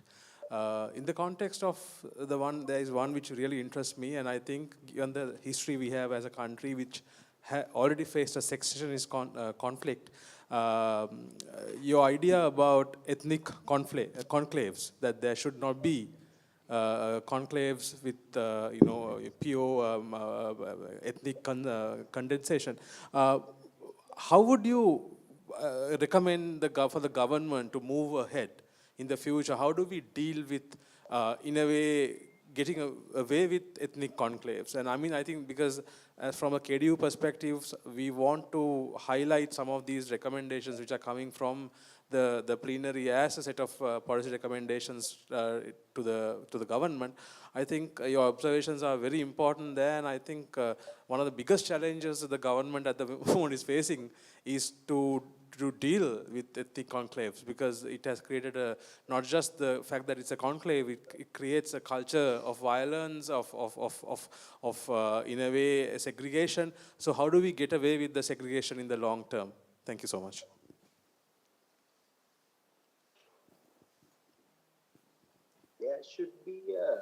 There should be a strategy, a government plan working with partners to integrate the communities. And the way to integrate these communities is through numerous ways, but I would mention 2 or 3 ways. One is that the students who are in the north and the east, let us create opportunities for them to come and study and work in the south. Let us create opportunities for people in the south to go and work in the north and the east. Let us develop certain zones in the northeast where we are able to set up factories, industries, job opportunities, where people can settle. For example, even the military forces that are deployed in the northeast, I would say that they should bring their families and they can coexist beautifully with the people in the northeast. Another aspect is the posting of civil servants. It is essential for civil servants who are in the northeast to be posted to the south with their families, and civil servants in the south to be posted to the northeast. It is also important for us to have greater linkages with the people of the northeast, with the people of the south and the west. So integration is crucial if we are going to build that one Sri Lanka. The nation building process in Sri Lanka is still a work in progress. Although we became independent in 1948, I believe that we are still not a Sri Lankan nation in the sense that we still have people who are living in ethnic and religious enclaves. And such exclusivism will lead inevitably, will be exploited by extremists, and that will lead to extremism and terrorism. So the only way we can strategically in the long term protect ourselves is to ensure that there is no one single ethnic or religious group located in any region of Sri Lanka. That people live happily wherever they want to live. But this requires a very significant thinking on the part of the military, on the part of our law enforcement agencies, of our intelligence services, and also of our political leadership. And I believe that we will get there, but it will require events such as the one that Admiral Professor Columbage is now chairing, and also General Melinda Paris organized. So I think that you yourself can propose these recommendations. Thank you. I think we have time for one more question, please. Yeah, Sir. gentleman over there. So good afternoon, sir. I am Junior Secretary T.J. Vijaysekara, and my question is, economic development could lead to insecurity as well. Example in case of production of nuclear weapons. Can anyone comment on this, sir? Can you repeat the production of nuclear weapons? Sir, sir. The panel, I hope you heard the question. I don't think we hear the question. Can you kindly repeat the question? Economic development could lead to insecurity as well. Example in case of production of nuclear weapons. Okay, so economic development will lead to insecurity and even lead to nuclearization. Anyone like to take that challenge of a few minutes? Air Marshal Chowdhury, I'm looking at you.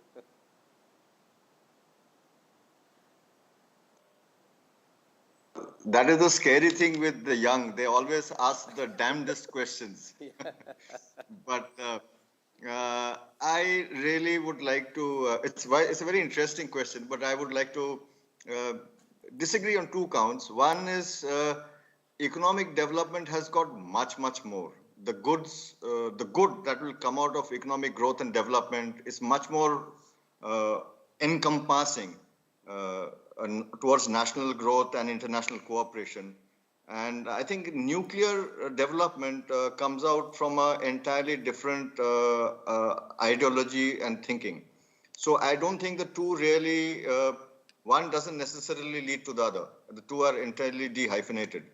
And which I mentioned earlier, that today I don't think we are really living in an age of overarching nuclear era, where, which I had mentioned that we are in a situation which is on an arms race and a militarization, whereas today it's more of a survival and an existential dilemma, which has been brought out by a lot of the speakers.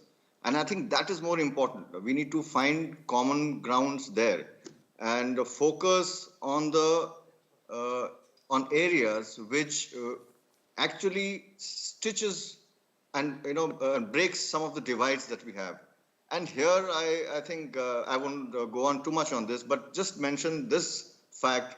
And having heard all the speakers and even what General Imtihad had also mentioned, that there are so many forums which we have not been able to make it work effectively towards economic growth and mutual growth and development. I think the solution lies, to my mind, in giving a chance and an opportunity to the young, and who are all sitting in front of you today. I think the young have much more hope, much more aspirational. They have much more common grounds among themselves than what a lot of us cynical old men do. So I think giving the young a chance and a greater opportunity in the world today will probably break the logjam that we are all faced. Thank you. Thank you, ladies and gentlemen. Let me quickly summarize in 1 minute. And I will, sorry? Can I say something about this nuclear aspect? A country would decide to go nuclear only once it is a survival necessity. Any country which is on the path to economic progress would not produce nuclear weapons. It would go for nuclear energy. And if you know that all the developed countries, major component of their energy comes from their nuclear sources, which is a much cheaper resource. And the decision to go nuclear would come only if you face an existentialist threat. So that was the decision which Pakistan took once it was faced with this threat, and we went nuclear.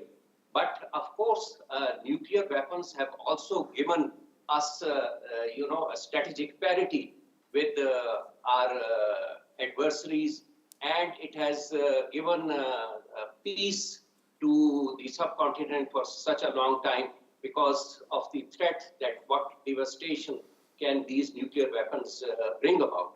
But I am sure that any country which is on a road to progress would opt for nuclear energy from nuclear sources, which is a much cheaper resource and is being used by all the developing countries, especially in Europe. Thank you very much. Okay, let me quickly summarize and close this session. Let me take from where Air Marshal Chaudhry stopped at the final comment. Let us not lose hope. Everything is not bad. We are not mad people who want to kill each other. No, the Sena Council will finally prevail. So let us not lose hope in development and security. Unity within the country and within the region is key to have holistic development and to achieve national security. Understanding the threat is of paramount importance. Quite often we don't understand the threat and our response is not very good, not very befitting the threat. Then we get carried away. And then prioritizing our responses. What should be our priority? Should we be prioritizing on military responses or should we be prioritizing on economic development of our people? But at the same time, we heard throughout the day, we cannot really separate the two. The national development and the national security are two sides of the same coin, but they are there. They are together. And then, of course, dialogue to clear mistrust. Now we are matured democracies, matured countries, which is having more than few thousands of years of civilization and history. We need to sit down across the table and we need to talk among ourselves the issues that we are facing in order to clear the mistrust and to clear the uncertainty. Human security as a top priority. That should be our priority. Not necessarily other securities, of course it will follow, but human security. So the security outlook need to be changed and we need to study the threat. We just cannot accept a threat on its face value. We need to really study deeper. Threats are going to be there and our countries are going to be there. The people are going to be there. So how do we navigate ourselves? How do we manage through this? That should be the challenge for our leaders. And here we see the future leaders of our country in the military and elsewhere. So that is a challenge for you. Regional approach for regional issues, regional response for regional issues. That's another takeaway that we can take away from today's morning discussion. And no one is interested in arms race or militarization. We all need to live in peace. We are not developed countries yet. We don't have the right to spend the most important economic value which should be used to uplift the economic standard of people, not the militarization and buying more weapons, trying to kill each other. We need to think of people. And then final point is opportunity. We have a great opportunity before us right now to look at us differently, whether we have been doing the right thing, if not, how best we can move forward. So ladies and gentlemen, I think it was a great session. I really enjoyed every word, every minute of it. And I'm so happy to see the Vice Chancellor sat through the whole process, listening attentively, and also the senior people, and also the speakers. Thank you very much, everybody, for spending your very valuable time, more than 2 hours with the KDU International Research Conference number 13. And thank you very much to you. And also, I know there are a lot of viewers who are not in the audience, but getting connected through the technology. So thank you to all of you, and thank you to all the viewers here. Maybe somewhere else in the university there are viewers as well. So thank you very much once again. Great session, And I'm really happy that I'm privileged that I got the chance to chair this session. Thank you.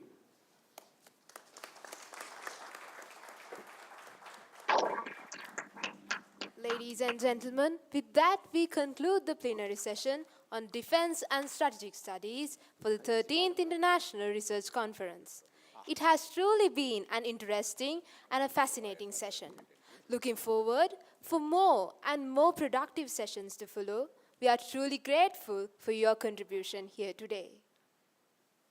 Let me now humbly invite Major General Milinda Peris, the Vice Chancellor of General Sir John Kotelawala Defence University, accompanied by Brigadier R.G.U. Rajapaksha, the Dean Faculty of Graduate Studies, to present the token of appreciation to Admiral Professor Jayanath Kolambage, RSP, VSV, USP, RCDS, PSC, the Secretary of the Ministry of Foreign Affairs, and to the speakers of this plenary session for their valuable contribution and presence here amidst the prevailing situation around the world.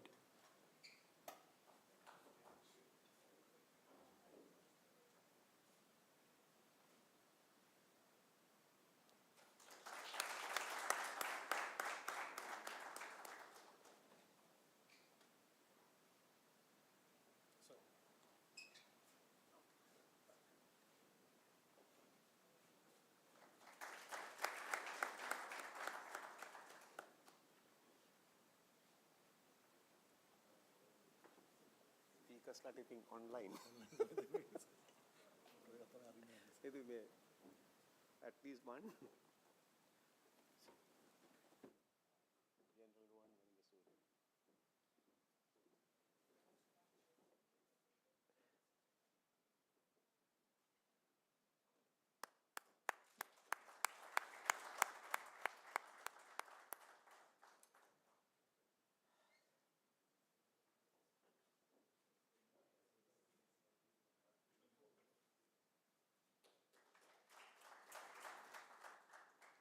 Thank you, sir.